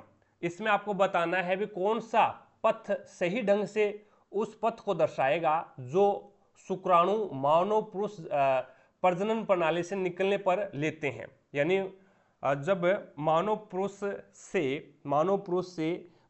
शुक्राणु है वो निकलने पर, प्रजनन प्रणाली से निकलने पर क्या है, जो पाथ ग्रहण करते हैं वो पाथ कौन सा है? तो सबसे पहले वो टेस्टिस का मतलब होता है वर्षण के अंदर, वर्षण से निकलते हैं। उसके बाद वेस डिफरेंस के अंदर जाते हैं, यानी वर्षण से निकलने के बाद में वेस डिफरेंस, और फिर यूरेथ्रा यानी मूत्र मार्ग में जाते हैं, और उसके बाद में वो पेनिस के अंदर चले जाते हैं, फिर पेनिस के अंदर चले जाते हैं। तो यहाँ पे 2 नंबर ऑप्शन है वो आपका यहाँ पे राइट आंसर होगा। पहले वर्षण के अंदर, फिर वेस्ट डिफरेंस के अंदर, और उसके बाद में मूत्र मार्ग में जाते हैं, यूरेथ्रा यानी मूत्र मार्ग, और फिर पेनिस के अंदर चले जाते हैं, ठीक है, लिंग के अंदर चले जाते हैं। तो यहाँ पे 2 नंबर है वो आपका राइट आंसर होगा। आगे चलते हुए नेक्स्ट देखिएगा। नेक्स्ट 59 नंबर क्वेश्चन आपके सामने है। P Q R S T U V और डब्ल्यू 8 डिब्बे हैं, और जिसमें जिन्हें एक के ऊपर एक रखा गया है, किंतु उनका इसी क्रम में होना अनिवार्य नहीं है। वी को ऊपर से चौथे स्थान पर रखा गया है। वी को ऊपर से चौथा, पहला, दूसरा, तीसरा और चौथा वी को रखा गया है। यानी वी को ऊपर से चौथे स्थान पर और आर के ठीक नीचे रखा गया है। तो आर के ठीक और किसके लिए आया है? वी के लिए आया है। वी को आर के ठीक नीचे रखा गया है, तो आर इसके ऊपर है, यहाँ पे आर आ गया। फिर अब इसने क्या बोला है? डब्लू को सबसे ऊपर, डब्लू भाई साहब को सबसे ऊपर है, तो डब्लू यहाँ पे आ जाएगा भी सबसे ऊपर, तथा पी के ठीक ऊपर रखा गया है, तथा पी के ठीक ऊपर रखा गया है। तो पी के ठीक ऊपर किसको रखा है? तो डब्लू को रखा है, तो पी यहाँ पे आ जाएगा। अब देखो भी एस और टी के बीच केवल एक डिब्बे को रखा गया है। एस और टी के बीच में केवल एक डिब्बे को रखा गया है। टी को एस के नीचे रखा गया है, टी को एस के नीचे रखा गया है, तथा पी के ठीक ऊपर रखा गया है। यानी कहने का मतलब ये क्या बोलता है भी डब्लू को यहाँ पे इसने बोला है भी एस है। ये देखो भी एस टी के बीच केवल एक डिब्बा है, ठीक है, एक डिब्बा है। टी को एस के नीचे रखा गया है, टी को एस के नीचे रखा गया है, और यू को क्यू के ठीक ऊपर रखा गया है। यू है ना, उसको क्यू के ठीक ऊपर रखा गया है। तो क्यू नीचे नीचे आएगा, फिर क्यू यहाँ पे आ जाएगा, और यू यहाँ पे आएगा, फिर यू यहाँ पे आएगा भी। यू को क्या किया इसने? यू को क्यू के ऊपर रखा गया है। टी और क्यू के बीच में कितने विद्यार्थी हैं ये आपको बताने हैं। तो टी और क्यू तो ये रहे, टी और क्यू के बीच में तो कोई नहीं है, अभी शून्य विद्यार्थी है। तो यहाँ पे 2 नंबर ऑप्शन आपका राइट आंसर होगा। आगे चलो, अभी 60 नंबर क्वेश्चन है। 60 नंबर क्वेश्चन में एक वयस्क मनुष्य 24 घंटे में मूत्र की औसतन कितनी मात्रा उत्सर्जित करता है? तो यहाँ पे इसने 1 से 1.8 लीटर माना है, जो कि गलत है।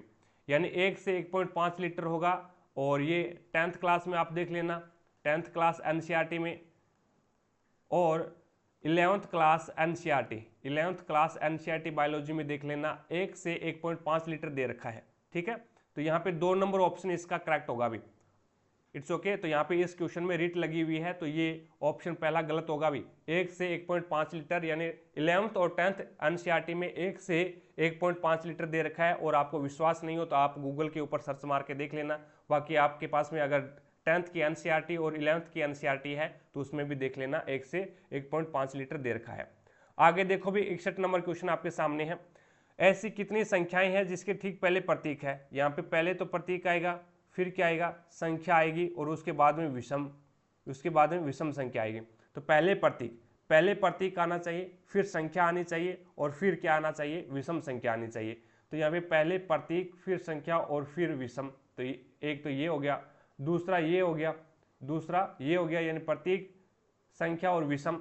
उसके बाद में आगे देखो भी, आगे यहाँ पे और कोई नियम लग रहा है क्या, प्रतीक, संख्या और विषम का। प्रतीक और उसके बाद में संख्या और उसके बाद में विषम आना चाहिए। प्रतीक, संख्या और विषम, प्रतीक, संख्या और विषम, ये रहा भी एक, तो ये छोड़ के अपन प्रतीक, संख्या और विषम। तो यहाँ पे 3 है, यानी 4 नंबर ऑप्शन आपका राइट आंसर होगा। आगे चलते हुए नेक्स्ट देखिएगा। नेक्स्ट 62 नंबर क्वेश्चन है। इसमें आपको क्या करना है, भारित संख्या माध्य ज्ञात करना है। आपको माध्य ज्ञात करना है तो आपको क्या करना पड़ेगा, पहले FI XI WI ज्ञात करना पड़ेगा। तो इसको गुणा करो, 4 एकम 4 0 और 5 2 10, 7 एकम 7 2 3 6 और 5 एकम 5।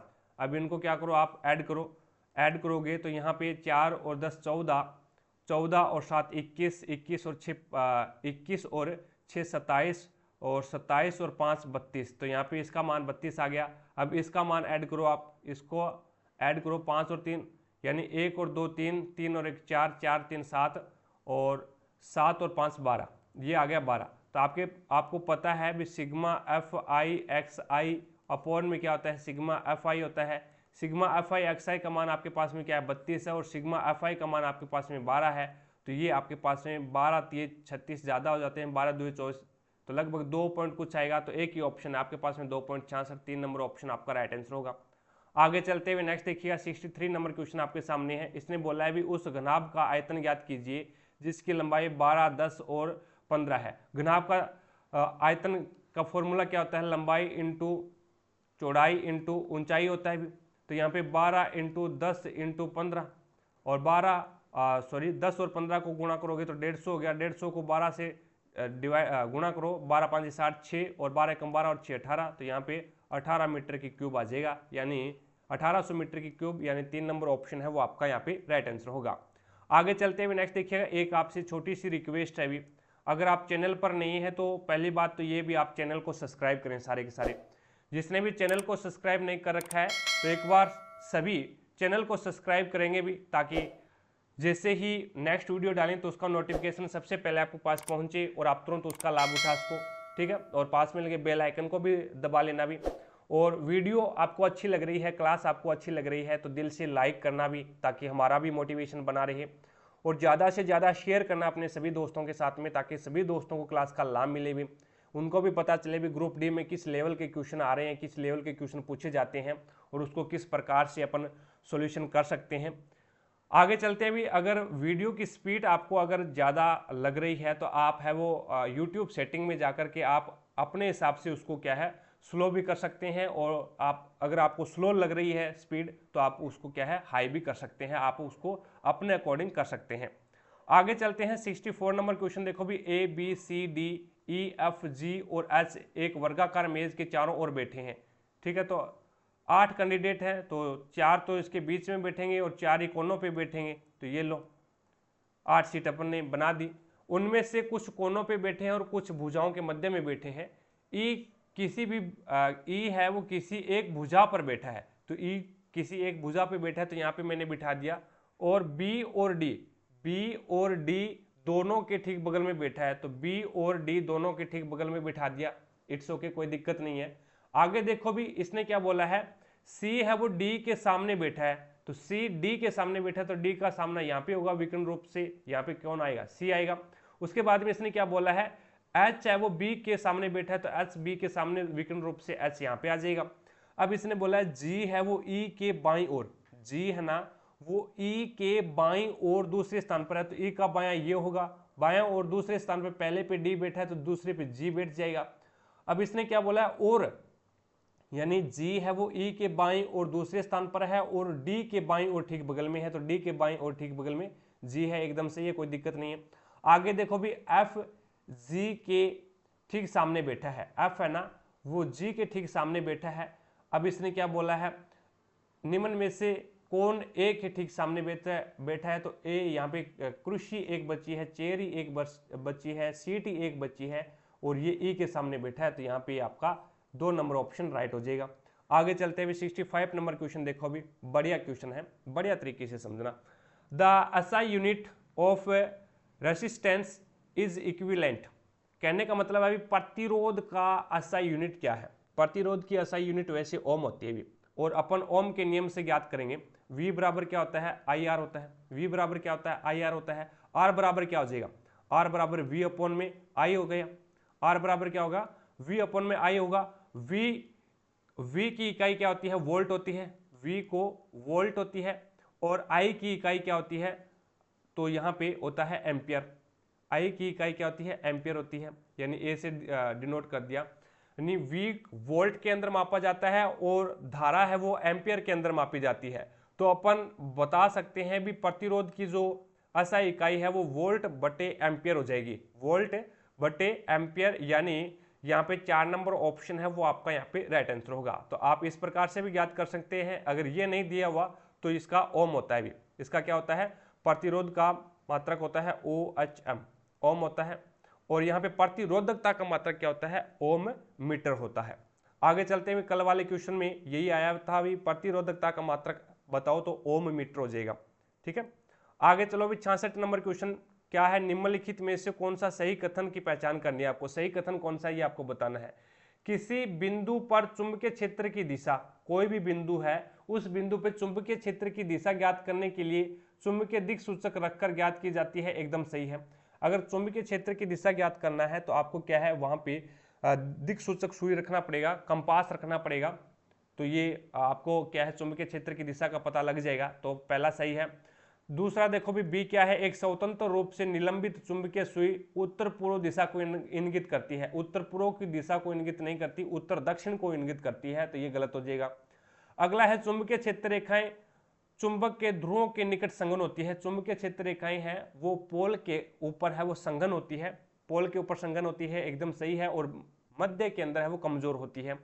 आगे देखो भी दो चुंबकीय क्षेत्र रेखाएं किसी दिए गए बिंदु पर प्रतिच्छेदित करती है, तो दो चुंबकीय क्षेत्र रेखाएं हैं वो बिंदु किसी भी बिंदु के ऊपर है वो प्रतिच्छेदित नहीं करती है, तो ये नंबर डी है वो गलत हो जाएगा। तो यहाँ पे एक तो ए सही है और एक सी सही है, ए और सी सही है और बी और डी है वो गलत है, तो यहाँ पे 3 नंबर ऑप्शन आपका राइट आंसर होगा। आगे देखो भी द्विघात समीकरण के मूल ज्ञात कीजिए, जो आपको दे रखा है 12x की स्क्वायर बराबर में 27x, और इसको संतुष्ट करना चाहिए। अब 12x की स्क्वायर है, 12x की स्क्वायर माइनस में 27x बराबर में मैं 0 लिख सकता हूँ, कोई दिक्कत नहीं है। दोनों में कॉमन क्या आ रहा है, दोनों में कॉमन आ रहा है 3x, यहाँ पे अपने पास में बचा क्या, यहाँ पे 3 चौके 12, 4x माइनस में क्या बच गया, 9 बच गया। अब ये क्या है, एक बार तो 3x के बराबर 0 रख दो, 3x बराबर 0 हो गया, और एक बार आपके पास में ये 4x माइनस 9 बराबर 0 हो गया।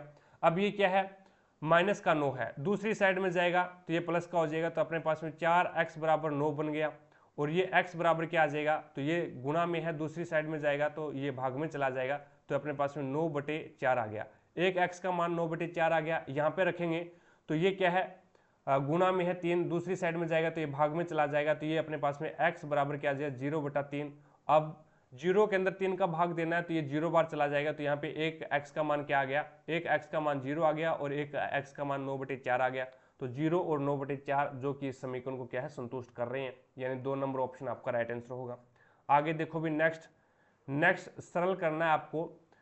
अब यहाँ पे अब इसमें आपको मल्टीप्लाई करना है भी, पहले मल्टीप्लाई करना है a का इस b के साथ, फिर a का इस c के साथ, उसके बाद में 2b का इस b के साथ, फिर 2b का c के साथ, फिर c का b के साथ में, और उसके बाद में c का इस c के साथ में। इसी प्रकार से उसके बाद में इस 2b का इस a के साथ में और इस 2b का इस c के साथ में मल्टीप्लाई करना है। तो चलिए पहले मल्टीप्लाई कर देते हैं इसको। मल्टीप्लाई करेंगे तो a का b के साथ में मल्टीप्लाई करेंगे, मैं यहाँ पे लिख देता हूँ। तो अपने पास में बनेगा ab, उसके बाद में a का इस c के साथ मल्टीप्लाई करूँगा तो माइनस का ac बनेगा। इसी प्रकार से इस 2b का इस b के साथ में मल्टीप्लाई करूँगा तो मेरे पास में बनेगा प्लस का 2b स्क्वायर बनेगा। और उसके बाद में इस 2b का इस c के साथ मल्टीप्लाई करूँगा तो माइनस में 2bc बनेगा। उसके बाद में इस माइनस c का इस b के साथ में मल्टीप्लाई करूँगा तो माइनस का cb बनेगा। और उसके बाद में इस c का इस माइनस c के साथ में मल्टीप्लाई करूँगा तो प्लस का c स्क्वायर बन जाएगा। आगे प्लस का निशान है तो प्लस, उसके बाद में आगे यहाँ पे इस 2b का इस a के साथ में मल्टीप्लाई करवाऊंगा तो मेरे पास में बनेगा 2ba बनेगा। और उसके बाद में इस 2b का इस c के साथ में मल्टीप्लाई करवाऊंगा तो मेरे पास में बनेगा माइनस 2bc। और उसके बाद में प्लस में आपके पास में b स्क्वायर बचा है। जो कट रहा है उसको काट दो, ये प्लस में भी जो कट रहा है उसको काट दो और जो नहीं कट रहा है उसको ऐड कर दो। फिर अब यहाँ पे AB, ये AB है और AB हो रहा है क्या कहीं पे। अब देखो भी ये प्लस का b स्क्वायर है, प्लस का 2b स्क्वायर और प्लस का b स्क्वायर, तो ये 3b स्क्वायर हो गया। अभी ये क्या हो गया 3b स्क्वायर हो गया, यानी 2b यहाँ पे है, 2b स्क्वायर यहाँ पे है और b स्क्वायर यहाँ पे है। अब उसके बाद में ये AB प्लस का है और कोई AB है क्या यहाँ पे, AB प्लस का है और यहाँ पे AB नहीं बचा। अब देखो भी, अब इसको देखो यहाँ पे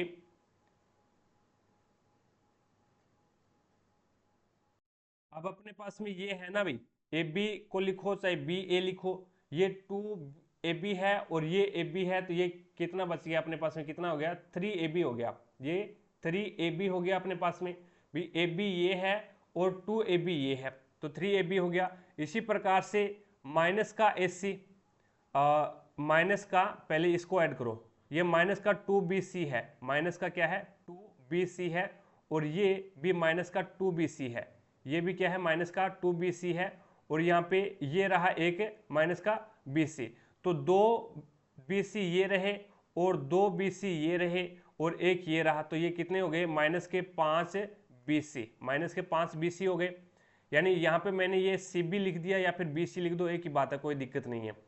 उसके बाद में माइनस के 5BC हो गए। अब AC ये है माइनस का AC और देखो कोई AC है क्या, और यहाँ पे कोई AC है क्या, नहीं है, तो माइनस का AC अकेला आ जाएगा। उसके बाद में ये C स्क्वायर यहाँ पे है तो प्लस का C स्क्वायर आ जाएगा। अब देख लो ये संख्याएं किस में आ रही है, ये संख्याएं प्लस 3b स्क्वायर आ रहा है इसमें, प्लस का C स्क्वायर आ रहा है इसमें और प्लस का 3ab आ रहा है, प्लस का 3ab आ रहा है, माइनस का 5bc आ रहा है और माइनस का AC आ रहा है। तो आपका 4 नंबर ऑप्शन है वो आपका राइट आंसर होगा। आगे देखो भी नेक्स्ट 69 नंबर क्वेश्चन आपके सामने है। 69 नंबर क्वेश्चन देखिएगा, इसमें है SEARCH, इसको क्या लिख रहा है, इसको लिख रहा है ESRACH और C। देखते ही पता लग गया, ये देखो क्रॉस कोडिंग चल रही है इसकी, डायरेक्ट ही लिख रहा है क्रॉस, तो LAYOUT इसको क्या लिखेगा ALOYT और U ये लिख देगा। तो यहाँ पे आपका 4 नंबर ऑप्शन है वो आपका राइट आंसर होगा, क्रॉस कोडिंग है, ठीक है। आगे देखो भी नेक्स्ट 70 नंबर क्वेश्चन आपके सामने है। 70 नंबर क्वेश्चन में आपको नेचुरल क्या लिख रहा है NATURE, इसको लिख रहा है ये QYWSUC लिख रहा है। अब देखो भी यहाँ पे ये आता है 14 पे और ये आता है 17 पे, तो प्लस कर दिया 3, 14 और 3 17। इसी प्रकार से y भाई साहब 25 पे आते हैं और ये 1 पे आते हैं, तो यहाँ पे कितना किया माइनस कर दिया 2। अब यहाँ पे ये 20 पे आते हैं और ये 23 पे आते हैं तो प्लस कर दिया 3, और उसके बाद में ये 21 पे आते हैं, ये 19 पे आते हैं तो माइनस कर दिया 2। यानी एक बार +3 कर रहा है, फिर -2 कर रहा है, फिर +3 कर रहा है, फिर -2 कर रहा है। इसी प्रकार से LOTION, अब +3 करेगा, पहले 12 और 3 15 O आ गया। उसके बाद में यहाँ पे देखो भी अब -2 करेगा, अब -2 करेगा, 15 में से 2 जाएगा तो 13 बचेंगे, 13 पे आ जाएगा M। तो इतना ही देखते ही आपको ये ऑप्शन कर देना है भी, यानी और 2 ही ऑप्शन थे O से शुरू होने वाले, और उसमें O और L आ गया तो ये तो होगा ही नहीं फिर, और O और M आ गया तो यहाँ पे 3 नंबर ऑप्शन है वो आपका राइट आंसर होगा। बाकी आप कर लेना भी, +3 कर रहा है, फिर -2 कर रहा है, फिर +3 कर रहा है, फिर -2 कर रहा है, ठीक है। तो यहाँ पे 3 नंबर ऑप्शन आपका राइट आंसर होगा। आगे चलते हैं 71 नंबर क्वेश्चन देखिएगा। कुछ व्यक्ति उत्तर दिशा की ओर मुख करके एक पंक्ति में बैठे हैं। मोनिका और दीपेन के बीच में केवल 6 व्यक्ति बैठे हैं। मोनिका और दीपेन के बीच में केवल 6 कैंडिडेट बैठे हैं, और मोनिका पंक्ति के दाएं सिरे से 8वें स्थान पर है। दाएं सिरे से क्या है, 8वें स्थान पे है। तो यहाँ से कोई दाएं सिरा है, उससे 8वें स्थान पर कौन है, मोनिका है। केतन मोनिका के बाईं ओर किसी स्थान पर बैठा है। केतन और मोनिका के बीच में क्या है, 3 कैंडिडेट हैं, 3 व्यक्ति हैं। के से केतन, एम से मोनिका और डी से दीपेन हो जाएगा। अब केतन दाएं सिरे से, केतन है वो दाएं सिरे से कौन से स्थान पर है, 10वें स्थान पर है। दाएं सिरे से केतन 10वें स्थान पर है। दीपेन दाएं सिरे पर बैठा है, ये दीपेन भाई साहब है ना, ये दीपेन भाई साहब 10वें दाएं सिरे पे बैठे हैं अभी। तो दायां सिरा है वो दीपेन भाई साहब से शुरू हो रहा है, तो दीपेन भाई साहब से लेकर के और मोनिका तक 8 नंबर स्थान पे मोनिका बैठी है।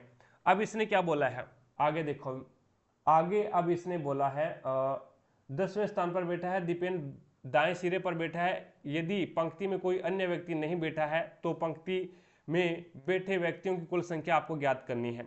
बैठे व्यक्तियों की संख्या ज्ञात करनी है, तो पहले केतन का बाएं सिरे से कौन सा है, 10वां स्थान है। केतन और मोनिका के बीच में 3 व्यक्ति बैठे हैं, और उसके बाद में मोनिका का दाएं सिरे से कौन सा है, 8वां स्थान है। तो इतने ही ऐड कर दो, बाकी इस 6 का कोई लेना देना नहीं है यहाँ पे, ठीक है।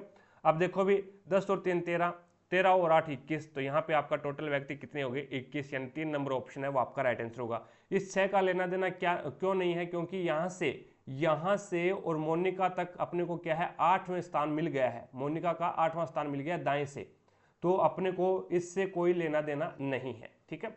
आगे देखो भी नेक्स्ट 72 नंबर क्वेश्चन आपके सामने है। इसने बोला है भी एक विद्युत उपकरण 220 वोल्ट आपूर्ति से संयोजित होने पर 5 एम्पीयर की धारा लेता है। विद्युत उपकरण की शक्ति ज्ञात करनी है, पावर ज्ञात करनी है। पावर ज्ञात करनी है, पावर के 3 फॉर्मूले मैंने आपको पहले वाले पेपर में बताए थे, और वो है P बराबर, एक तो VI होता है, दूसरा होता है P बराबर क्या होता है, V²R होता है, और तीसरा होता है P बराबर होता है I²R, ये होता है। अपने पास में क्या है, एक तो V है और एक I है, तो ये इसमें I तो है लेकिन V नहीं है, तो ये फॉर्मूला भी नहीं लगेगा। और इसमें क्या है, V तो है लेकिन I नहीं है, तो ये भी नहीं लगेगा। ये फॉर्मूला लगा दो, ये फॉर्मूला लगाओगे तो यहाँ पे V का मान कितना है, 220 इंटू एम्पियर कितनी है, 5 एम्पियर है, तो यहाँ पे गुणा करोगे तो ये हो जाएगा 0 2 5 10 1 और 2 5 10 और 1 11, यानी 1100। तो अपन इसको क्या लिख सकता है, 1.1 किलो वोट लिख सकता है। किलो में 1000 होते हैं भी, तो 1.1 किलो वोट लिख सकता है। तो यहाँ पे आपका 3 नंबर ऑप्शन है वो आपका राइट आंसर हो जाएगा, ठीक है। आगे चलते हैं भी नेक्स्ट, या फिर आप इसको 1100 भी लिख सकते हैं, ठीक है, 1100 वाट लिख सकते हैं, कोई दिक्कत नहीं है। किलो लगाओगे तो यहाँ पे क्या है, 1000 से फिर डिवाइड करना पड़ेगा, 1000 से डिवाइड करोगे तो यहाँ पे 1.1 आ जाएगा। आगे चलते हुए नेक्स्ट देखिएगा, नेक्स्ट 73 नंबर क्वेश्चन है। ए, बी और सी ने 20:15:12 के अनुपात में निवेश के साथ एक व्यापार शुरू किया, और 3 माह बाद सी ने अपने निवेश का आधा हिस्सा है वो निकाल लिया, और उससे अगले 9 माह बाद है वो 3,23,000 रुपये का लाभ हो गया उसको। तो उसमें आपको बताना है सी का हिस्सा कितना है, ये बताना है। तो ये ए भाई साहब हैं, ये बी है और ये सी भाई साहब हैं। अब ये इसने लगाए 20 रुपये, कितने महीनों के लिए, 12 महीनों के लिए लगाए हैं। इसने लगाए 15 रुपये, ये भी 12 महीने के लिए। लेकिन सी भाई साहब ने थोड़ा सा गड़बड़ी किया है, 12 रुपये लगाए थे वो तो 3 महीने के लिए लगाए, ठीक है। प्लस में फिर क्या है, 3 महीने के बाद में उसने क्या है, अपना आधा हिस्सा निकाल लिया, यानी फिर 6 रुपये है वो उसके 9 महीने तक लगे हैं। अब यहाँ पे कितने हो गए, ये तो ये हो गया 0 और 12 2 24 240, 12 5 60 6, 12 1 12 और 6 18 180, ये इसका रेशियो आ गया, ये इसका रेशियो आ गया। 12 3 36 और 9 6 54, दोनों को ऐड करोगे तो 0, 5 3 8 और 1 9, यहाँ पे आ गया 90। अब क्या है, 0 से 0 कैंसिल कर दो, 0 से 0 कैंसिल करोगे, 3 से कट रहा है, 3 3 9, 3 6 12 और 3 8 24, तो अपने पास में इसका रेशियो निकल के आ गया 8:6:3, यानी उसका जो लाभ का बंटवारा होगा वो इस रेशियो के अंदर होगा। 8 और 6 14, 14 और 3 17, तो हमारे अनुसार 17, लेकिन भाई साहब बोल रहे हैं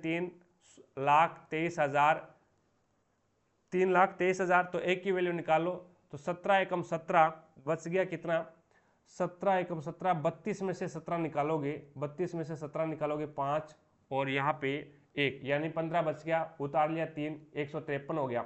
153 हो गया, तो ये आपका 17 में 153 होते हैं, यानी आपके पास में 19,000 आ गया, यानी एक का मान है वो 19,000 आ गया। आपको बताना क्या है, सी का मान बताना है, सी का रेशियो कितना है, 3 है, तो 19,000 को 3 से गुणा करोगे तो 19 3 57, तो यहाँ पे 57,000 आपका राइट आंसर होगा।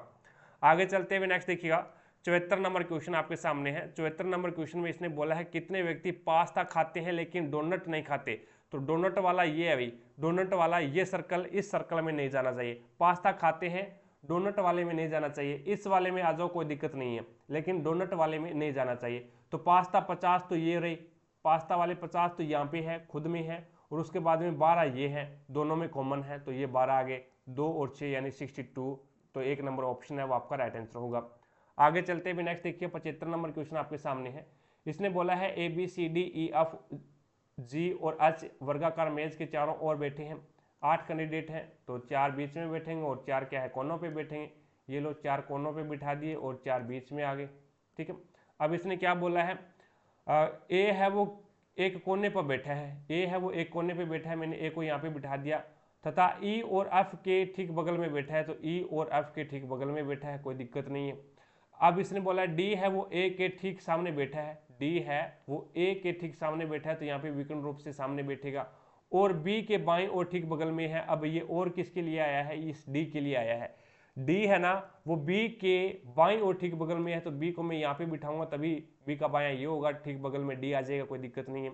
आगे देखो भी सी किसी एक कोने पर बैठा है, सी है वो किसी एक कोने पर बैठा है और एफ के दाईं और ठीक बगल में है। एफ भाई साहब ये रहे, एफ का दायां ये है और एफ यहाँ सी यहाँ पे आ जाएगा। सी है वो एक कोने पे बैठा है, तो एफ के दाएं बगल में बैठा है वो, तो एफ का दाएं ठीक बगल में आ गया। जी किसी भी कोने पे नहीं बैठा, तो जी का स्थान ही एक बचा है, बीच वाला यहाँ पे आ जाएगा, कोने पे नहीं बैठा। तो अब निम्नलिखित में से एफ के ठीक सामने कौन बैठा, तो कैंडिडेट एक बच गया, वो एफ के सामने आ जाएगा। सॉरी एफ यहाँ पे है ना, तो एफ के सामने बी आ जाएगा, भी एफ के सामने है वो बी है, यानी 2 नंबर ऑप्शन आपका राइट आंसर होगा। आगे देखते हैं भी नेक्स्ट देखिएगा, अगला क्वेश्चन है 76 नंबर क्वेश्चन। 76 नंबर क्वेश्चन बोलता है किसी स्टोर में लाभ क्रय मूल्य के 260% के बराबर है, यदि विक्रय मूल्य 7200 रुपये है तो क्रय मूल्य ज्ञात करो। मैंने मान लिया भी क्रय मूल्य क्या है, 100 रुपये है, क्रय मूल्य क्या है, 100 रुपये है। अब 100 का 260% आपको ज्ञात करना है, यानी क्रय मूल्य का 260% के बराबर लाभ होता है, तो 100 का 260% तो 260 ही होगा भी, तो यहाँ पे लाभ कितने का हो गया, क्रय मूल्य 100 है, लाभ हो गया 260 का, तो बेचा उसने कितने में, 360 में बेचा, भी विक्रय मूल्य कितना हो जाएगा, खरीदा 100 में, लाभ हो गया 260 का, तो बेचा कितने में, 360 में बेचा। लेकिन भाई साहब बोल रहे हैं 7200 रुपये में बेचा है, विक्रय मूल्य 7200, तो 360 के बराबर 7200, एक से एक काट, तो 36 से कम 36, 36 2 72, यानी 20 आ गया। अब आपको ज्ञात क्या करना है, 100 का मान ज्ञात करना है, यानी क्रय मूल्य ज्ञात करना है, तो 2000 रुपये आ जाएगा, यानी आपका 2 नंबर ऑप्शन हो जाएगा। आगे देखो भी नेक्स्ट आपके सामने करंट अफेयर का क्वेश्चन है। आगे चलते हैं भी, ये वाला क्वेश्चन बढ़िया क्वेश्चन है। अब देखिएगा 78 नंबर क्वेश्चन है, हमें एक त्रिभुज बनाना है। इसके अंदर त्रिभुज में हमें एक कोण दे रखा है, क्यू कोण 90 डिग्री दे रखा है। इसमें हमें एक भुजा पी क्यू भुजा 3 सेंटीमीटर दे रखी है, पी आर भुजा हमें 6 सेंटीमीटर दे रखी है, और आर कोण हमें बताना है। तो सबसे पहले अपन एक समकोण त्रिभुज बनाते हैं। इस प्रकार से हमने एक समकोण त्रिभुज बना लिया, ये त्रिभुज बन गया पी क्यू आर। इसमें क्यू कोण है 90 डिग्री का है।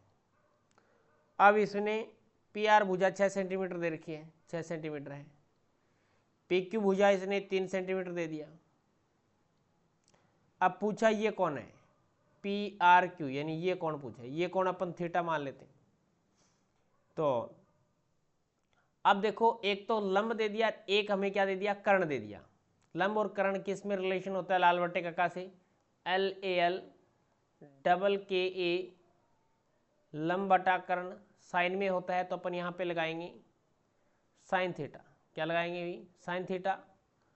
तो sine theta is equal to लंब बटे कर्ण, काटेंगे 3 एकम 3, 3 दूआ 6, 1/2। तो साइन के टर्म में 1/2 किसका मान होता है, यहाँ पे लिखेंगे साइन 23 डिग्री का मान होता है। साइन से साइन हटेगा, थीटा का मान कितना आएगा, 30 डिग्री आएगा। तो थीटा का मान कितना आ जाएगा, 30 डिग्री आ जाएगा। Option number 4 is the right answer. इस प्रकार से इस क्वेश्चन को हल करना है। अब चलते हैं नेक्स्ट क्वेश्चन की तरफ। अगला क्वेश्चन देखो भी 79 नंबर क्वेश्चन आपके सामने है। एक धारावाही परिनालिका के कारण चुंबकीय क्षेत्र रेखाओं का पैटर्न के समान होता है। तो एक धारावाही परिनालिका के अंदर पूछा है भी चुंबकीय क्षेत्र रेखाओं का पैटर्न है वो छड़ चुंबक के समान होता है। भी किसके समान होता है, छड़ चुंबक के समान होता है, यानी 1 नंबर ऑप्शन है वो आपका यहाँ पे राइट आंसर होगा। यानी धारावाही परिनालिका के कारण चुंबकीय क्षेत्र रेखाओं का पैटर्न है वो छड़ चुंबक के समान होता है। 1 नंबर ऑप्शन आपका राइट आंसर होगा। आगे चलते हैं 80 नंबर क्वेश्चन देखिएगा। निम्न में से कौन सा यौन संक्रमण रोग एक विषाणु के कारण होता है। यौन संक्रमण यानी STD सेक्सुअल ट्रांसमिटेड डिजीज जो कि विषाणु के कारण होता है, तो वो यहाँ पे एड्स आपका राइट आंसर होगा। एड्स है वो HIV के द्वारा फैलता है भी, HIV एड्स, ठीक है। तो यहाँ पे 3 नंबर ऑप्शन है वो आपका राइट आंसर हो जाएगा। एक्वायर्ड इम्यूनो डेफिशिएंसी सिंड्रोम इसकी फुल फॉर्म होती है एड्स की, और HIV की ह्यूमन इम्यूनो वायरस होता है, और इसको इस प्रकार से भी अपन डिनोट कर सकते हैं, ह्यूमन इम्यूनो डेफिशिएंसी वायरस भी बोल सकते हैं। आगे चलते हुए नेक्स्ट देखिएगा। नेक्स्ट आपके सामने 81 नंबर क्वेश्चन है कैलेंडर का। यदि 1 जनवरी 2006 को क्या है, संडे है, ये क्या है, संडे है, और आपको बताना है 1 जनवरी 2009 को बताना है क्या वार होगा। तो 1 जनवरी 2007 को बताओ भी क्या वार होगा। तो 1 जनवरी 2007 को जस्ट एक दिन आपको आगे बढ़ाना है, जस्ट एक दिन आपको आगे बढ़ाना है, क्योंकि यहाँ पे लीप वर्ष नहीं है, तो यहाँ पे आ जाएगा मंडे, यहाँ पे क्या आ जाएगा, मंडे आ जाएगा। अब 1 जनवरी 2008 को बताओ फिर क्या होगा। यानी यहाँ पे 2008 एक लीप वर्ष तो है, लेकिन इसमें क्या है, फरवरी काउंट नहीं हो रही, फरवरी काउंट नहीं हो रही, तो भी अपन क्या करेंगे, एक ही बढ़ाएंगे। और कितना बढ़ाएंगे, तो ये आ जाएगा ट्यूसडे, यानी मंगलवार आ जाएगा। अब 1 जनवरी 2008 से और 1 जनवरी 2009 तक जाएंगे, तो अब क्या है, फरवरी काउंट हो रही है लीप वर्ष वाली, तो अब क्या करेंगे अपन, ट्यूसडे से 2 दिन आगे बढ़ाएंगे। लीप वर्ष काउंट हो रहा है, फरवरी 29 दिन की होगी इसमें, तो यहाँ पे ट्यूसडे से 2 दिन आगे करेंगे, तो ये हो जाएगा गुरुवार। आपका क्या आ जाएगा, गुरुवार, बुध और गुरुवार, तो यहाँ पे 2 नंबर ऑप्शन है वो आपका राइट आंसर होगा। आगे चलते हैं नेक्स्ट देखिएगा। अगला क्वेश्चन है कंपनी के पास स्टेटमेंट है, कंपनी के पास देश M के सभी शहरों और यहाँ तक कि गांव में भी किराने की दुकानों और मिठाई की दुकानों की एक विस्तृत श्रृंखला है। कंपनी के CEO ने अगले माह से नकदी के रुपए में भुगतान को पूर्णतः बंद करने का फैसला किया है। स्टेटमेंट क्या है, कथन क्या है, पिछले 3 वर्षों की रिपोर्ट के अनुसार प्रति माह लगभग 24% भुगतान नगद के माध्यम से होता था। तो यहाँ पे ये गलत है, कहाँ कह रखा है अभी, पिछले तो 3 वर्षों की रिपोर्ट में कहाँ कह रखा है ये बात, तो ये भी गलत हो जाएगा। अब सेकंड देखो भी, देश M की 35% आबादी या तो निरक्षर है या फिर उसके पास बैंक खाते की सुविधा नहीं है, ये भी नहीं बताया गया, दोनों गलत हो जाएंगे भी, दोनों ही समर्थन नहीं करें, फर्स्ट और सेकंड। अगला देखो भी, नेक्स्ट आपके सामने है, नेक्स्ट 83 नंबर क्वेश्चन है, और इस 83 नंबर क्वेश्चन में न तो आपको दिखाई दे रहा है और ना ही मेरे को दिखाई दे रहा है। ठीक है, तो यहाँ पे इसमें बोला क्या है ये मैं आपको बता देता हूँ। शोरूम सी, ये शोरूम सी है भी। यहाँ पे शोरूम सी में 8 माप वाले जूतों की बिक्री, 8 माप वाले जूतों की बिक्री और 9 माप वाले जूतों की बिक्री से लगभग कितने प्रतिशत अधिक है वो आपको बताना है। यानी इसमें यहाँ पे ये एक दिखाई दे रहा है अभी 740 है, ये एक दिखाई दे रहा है अभी 9 माप वाले जूतों की संख्या कितनी है 740 है। यहाँ पे ये वाला दिखाई नहीं दे रहा अभी जो 8 माप वाले जूतों की संख्या वो कितनी है वो दिखाई नहीं दे रहा। ठीक है, तो यहाँ पे शोरूम सी के अंदर है वो 8 माप वाले जूतों की बिक्री और 9 माप वाले जूतों की बिक्री से लगभग कितने प्रतिशत अधिक है, प्रतिशत आपको यहाँ पे निकालना है। इजिली तरीके से आप निकाल सकते हैं, कोई दिक्कत नहीं है। आगे चलते हुए नेक्स्ट देखिएगा 84 नंबर क्वेश्चन है लिथियम सोडियम और रुबिडियम कौन सा सही है ये आपको बताना है। लिथियम सोडियम रुबिडियम डोबेराइनर के त्रिक के तत्व हैं, तो रुबिडियम तो डोबेराइनर के त्रिक में आता ही नहीं है। अभी रुबिडियम है वो डोबेराइनर के त्रिक में आता ही नहीं है। ये आता है लिथियम सोडियम और पोटेशियम, लिथियम सोडियम और पोटेशियम। उसके बाद में आता है कैल्शियम स्कैंडियम, कैल्शियम स्कैंडियम और बेरियम। और उसके बाद में आता है chlorine Br bromine, chlorine bromine और आयोडीन। ये एनसीईआरटी 10th क्लास की एनसीईआरटी में ये दिए गए हैं। तो यहाँ पे डोबेराइनर के त्रिक तत्वों में रुबिडियम नहीं आता, पहला गलत। दूसरा क्या है, त्रिक के मध्य, त्रिक में मध्य तत्वों का परमाणु द्रव्यमान है वो अन्य दो तत्वों के परमाणु द्रव्यमान के औसत के लगभग बराबर होता है, ये एकदम सही है। सेकंड है वो सही है। बी, इसने त्रिक में यही बताया था भी पहले और तीसरे तत्वों का जो परमाणु द्रव्यमान का औसत है वो बीच वाले तत्वों के परमाणु द्रव्यमान के औसत के बराबर होगा या फिर परमाणु द्रव्यमान के बराबर होगा। तो यहाँ पे सेकंड कथन सही है, फर्स्ट है वो आपका गलत हो जाएगा। अभी 85 नंबर क्वेश्चन देखो भी, वह अभिक्रिया जिसमें एक अभिकर्मक एक अभिकारक दो या दो से अधिक अपेक्षाकृत सरल उत्पादों में विभाजित हो जाता है क्या कहलाता है, तो अपघटन अभिक्रिया कहलाता है। और अपघटन अभिक्रिया को अपन वियोजन अभिक्रिया भी बोल सकते हैं। क्या बोल सकते हैं, वियोजन अभिक्रिया भी बोल सकते हैं, क्योंकि ये संयोजन अभिक्रिया की उल्टी होती है। संयोजन अभिक्रिया में क्या होता है, दो या दो से अधिक अभिकर्मक मिलते हैं, यानी A प्लस में B दो अभिकर्मक हो गए, ये मिलकर के क्या बनाते हैं, एकल उत्पाद का निर्माण करते हैं। और वियोजन अभिक्रिया में क्या होता है, एकल अभिकर्मक उष्मा पाकर या फिर विद्युत पाकर के क्या है अलग अलग उत्पाद बनाते हैं, दो या दो से अधिक उत्पादों का निर्माण करते हैं, वो होता है वियोजन अभिक्रिया या फिर अपघटन अभिक्रिया। विस्थापन अभिक्रिया में वो होता है जिसमें अधिक अभिक्रियाशील तत्व है, अधिक अभिक्रियाशील तत्व वो कम अभिक्रियाशील तत्वों को विस्थापित कर देता है। और दोहरा विस्थापन में क्या है, दो जगह विस्थापन होगा। ठीक है, तो यहाँ पे एक नंबर ऑप्शन है वो आपका राइट आंसर होगा। अगला देखो भी 86 नंबर क्वेश्चन आपके सामने है 25, 29, 38, 54, 79। आगे बताना है क्या आएगा। 25 और 29 के बीच में कितने का अंतर है, 4 का अंतर है। और 29 और 38 के बीच में कितने का अंतर है, 9 का अंतर है। और 38 और 54 के बीच में 16 का अंतर है। 54 और 79 के बीच में 25 का अंतर है। 79 के आगे फिर 36 का अंतर आएगा। तो यहाँ पे यानी पहले 2 की स्क्वायर, फिर 3 की स्क्वायर, फिर 4 की स्क्वायर, फिर 5 की स्क्वायर, फिर 6 की स्क्वायर। तो अब यहाँ पे 79 में 36 ऐड कर दो तो 15, 7 और 3 10 और 1 11, यानी 115 आपका यहाँ पे राइट आंसर होगा। आगे चलते हुए नेक्स्ट देखिएगा। नेक्स्ट आपके सामने है 87 नंबर क्वेश्चन। और ब्रेक डाउन के सभी अक्षरों को वर्ण वाला क्रम में व्यवस्थित किया जाए तो कितने अक्षर है वो अपने कंडीशन को अपरिवर्तित रखेंगे, यानी अपनी शीट में जो के त्यों बने रहेंगे। BREAKDOWN है। सबसे पहले क्या आता है, A आता है, उसके बाद में B आता है, उसके बाद में D आता है, उसके बाद में E आता है, और उसके बाद में छोटा और कौन है अभी, अन आ गया, फिर K आएगा अभी, K आएगा, फिर आएगा N, फिर आएगा O, और फिर आएगा R, और फिर आएगा W। तो यहाँ पे एक तो O भाई साहब है और एक K भाई साहब है, ये दो ही हैं जो अपनी कंडीशन है जो कि त्यों बनाए रखते हैं, यानी दोनों एक नंबर ऑप्शन आपका राइट आंसर होगा। अगला क्वेश्चन देखो भी 88 नंबर क्वेश्चन है। दो पाइप A और B किसी टैंक को क्रम से 5 और 8 घंटे में भर सकते हैं। पाइप C उसी टैंक को 10 घंटे में खाली कर सकता है। जब तीनों पाइपों को एक साथ खोला जाता है तो खाली टैंक कितने समय में भर जाएगा, तो A, B और C को माइनस में डिनोट कर रहा हूँ मैं क्योंकि ये बाहर निकाल रहा है पानी। ये 5 घंटे में, ये 8 घंटे में और ये 10 घंटे में। तीनों का एलसीएम 40 आ गया, 5 8 40 और 8 5 40 और 10 चौके 40। कहने का मतलब ए 1 घंटे में 8 लीटर पानी डालता है, बी 1 घंटे में 5 लीटर पानी डालता है और सी 1 घंटे में 4 लीटर पानी बाहर निकालता है। ए और बी 1 घंटे में कितने लीटर पानी डाल रहे हैं? तो 13 लीटर पानी डाल रहे हैं। ए और बी है वो 1 घंटे में 13 लीटर पानी डाल रहे हैं। सी बाहर निकाल दिया तो 1 घंटे में सी है वो 4 पानी बाहर निकाल दिया, 4 लीटर, तो 1 घंटे के अंदर है वो 9 लीटर पानी आया।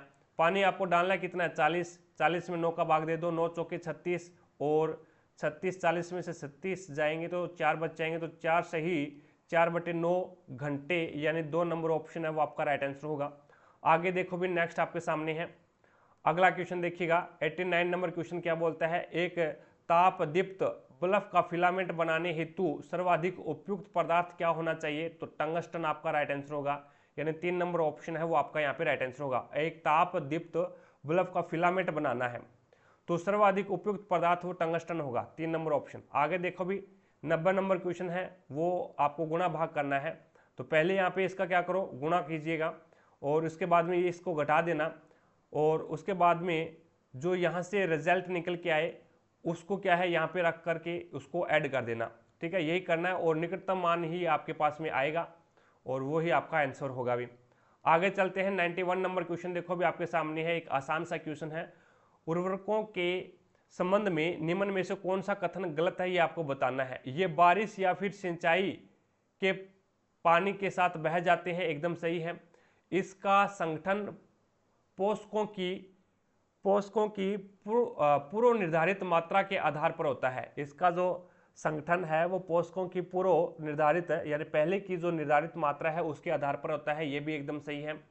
इसका संग्रहण उचित तरीके से किया जाना चाहिए, ये भी सही है। और ये वायु और जल को कभी प्रदूषित नहीं करते। क्यों नहीं करते भी? वायु और जल को तो प्रदूषित करते ही हैं, तो 4 नंबर है ये गलत हो जाएगा भी। आगे चलते हैं, 92 नंबर क्वेश्चन देखो अभी। 92 नंबर क्वेश्चन आपके सामने है, निम्न में से कौन सी ऊष्माक्षेपी अभिक्रिया के उदाहरण है? कौन सा ऊष्माक्षेपी अभिक्रिया का उदाहरण है? ऊष्माक्षेपी का मतलब हो गया भी ऊष्मा का उत्पन्न होना, ऊर्जा मिलना, ऊष्मा का उत्पन्न होना। बुझा हुआ चूना बनना, बुझा हुआ चूना कैसे बनता है? तो CaO, बिना बुझा हुआ चूना होता है कैल्शियम ऑक्साइड। कैल्शियम ऑक्साइड में जब अपन क्या मिला देते हैं, जल मिला देते हैं, तो ये अपने पास में क्या मिलेगा, बनेगा? तो CaOH की ट्वाइस बन जाएगा, यानी कैल्शियम हाइड्रोक्साइड बन जाएगा, जो कि बुझा हुआ चूना है और प्लस में ऊष्मा मिलेगी। तो ये क्या है? एक ऊष्माक्षेपी अभिक्रिया होगी। प्राकृतिक गैस का जलना, प्राकृतिक गैस जलेगी तो CH4 मेथेन होती है, प्लस में आपके पास में क्या है, ऑक्सीजन की प्रेजेंस में जलेगी, तो ये अपने पास में क्या बन जाएगा? तो ये अपने पास में बन जाएगा, तो यहाँ पे CO2 कार्बन डाइऑक्साइड प्लस में H2 हाइड्रोजन गैस। इसी प्रकार से श्वसन है, श्वसन भी क्या है, श्वसन में भी ऊष्मा का निर्माण होता है, जैसे C6H12O और C6H12O प्लस में C6H12O6। ठीक है, अब इसमें क्या है, इसमें ऑक्सीजन मिली और वो भी किस रूप में? 6O2 के रूप में। उसके बाद में आगे अपने पास में क्या बना? 6CO2 बन गया, प्लस में 6H2O और प्लस में 686 किलो जूल है वो आपके सामने यहाँ पे ऊर्जा प्राप्त होगी आपको। 686 जूल आपको ATP के रूप में ऊर्जा मिल गई। तो ये भी क्या है? एक ऊष्माक्षेपी अभिक्रिया है। तो यहाँ पे ऊष्मा का जिसमें निर्माण हो रहा हो, जिसमें ऊष्मा का निर्माण हो रहा हो वो ऊष्माक्षेपी अभिक्रिया होती है। और जिसमें ऊष्मा का शोषण हो, यानी जिस अभिक्रिया को करवाने में ऊष्मा देनी पड़े, ऊष्मा का शोषण होता हो, वहाँ पे क्या है? ऊष्मा शोषी अभिक्रिया होती है। तो यहाँ पे फर्स्ट, सेकंड और थर्ड तीनों के तीनों क्या है? ऊष्माक्षेपी अभिक्रियाएं हैं। आगे देखो भी, 93 नंबर क्वेश्चन देखिएगा। इसमें दे रखा है भी दो संख्याओं का लघुत्तम समावर्त्य 385 है, उसका अच्छेप आपको दे रखा है, महत्तम समावर्त्य 7 है। यदि दोनों संख्याओं का योग आपको 112 दे रखा है तो उसका अंतर आपको ज्ञात करना है। योग कितना है? 1 + b = 112 है। अब एलसीएम दे रखा है आपको कितना? 385। अब 385 के अभाज्य गुणनखंड करो आप, 385 के अभाज्य गुणनखंड कीजिए 5 से, 5 7 35 और 5 7 35, फिर 7 से, फिर 11, फिर 11 से 1, यानी अभाज्य गुणनखंड कितने हो गए 385 के? तो 5 × 7 × 11। और महत्तम समावर्त्य कितना है आपके पास में? तो महत्तम समावर्त्य है वो 7 है, इसको 7 से इसको भी साथ अंदर इंक्लूड कर लो।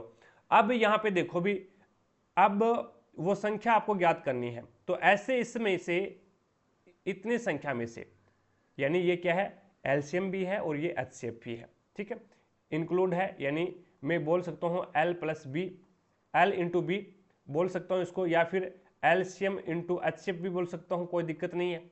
अब यहाँ पे देखो भी, ऐसी दो संख्याएं लीजिए, ऐसी दो संख्याएं लीजिए जिसका क्या है, जिसका योग 112 आता हो, योग है वो 112 आता हो, तो मैं यहाँ पे 7 5 35, एक तो ये संख्या होगी, और 11 7 77, दो संख्या ये बना ली, 35 और 77, 35 और 77 मैंने बनाया, तो इसका योग किया तो कितना आया, 112 आया, और एक संख्या कितनी होगी फिर 35 होगी, दूसरी संख्या 77 होगी, और इन दोनों का अंतर करोगे तो कितना आएगा, 42 आएगा। अब आप बोलोगे सर यही जरूरी थोड़ी ना है, कोई और भी संख्या हो सकती है, तो ये दो भी मैं क्या करता हूं, पहले 7 को 7 से मल्टीप्लाई कर देता हूं, 7 7 49 और 11 5 55। अब 55 और 49 को ऐड करके देखो, 55 और 49 को ऐड करोगे तो 112 इसका योग नहीं आएगा, तो ये संख्याएं नहीं हो सकती, ये क्या है, संख्याएं नहीं हो सकती। तो ऐसी संख्या लेनी है जिसका योग 112 आ रहा हो, तो 7 5 35 और 11 7 77, यानी पहले क्या करना है, एलसीएम के अभाज्य गुणनखंड करने हैं, उसके बाद में उसमें आपको एचसीएफ को भी क्या कर लेना है, इंक्लूड कर लेना है, और फिर ऐसे दो टुकड़े करने हैं जो कि जिसका योग क्या आ रहा है, जिसका योग है वो 112 आ जाए। आगे चलते हुए नेक्स्ट देखिएगा, नेक्स्ट आपके सामने है 94 नंबर क्वेश्चन है, वो करंट अफेयर का क्वेश्चन है अभी 2021 का। 95 नंबर क्वेश्चन देखो अभी, मुख्यमंत्री की अनुपस्थिति में केंद्र शासित प्रदेशों का प्रभारी निम्नलिखित में से कौन होता है। जब मुख्यमंत्री है वो अनुपस्थित होता है, अब्सेंट होता है, तो उसमें केंद्र शासित प्रदेशों का प्रभारी कौन होता है, तो उपराज्यपाल होता है, यानी 1 नंबर ऑप्शन है वो आपका राइट आंसर होगा। 96 नंबर क्वेश्चन देखो अभी, इसमें बोला है भी ये संख्या दे रखी है और उसमें विषम में 1 जोड़ना है और सम में 2 घटाना है, तो इस प्रकार से एक संख्या बनानी है आपको।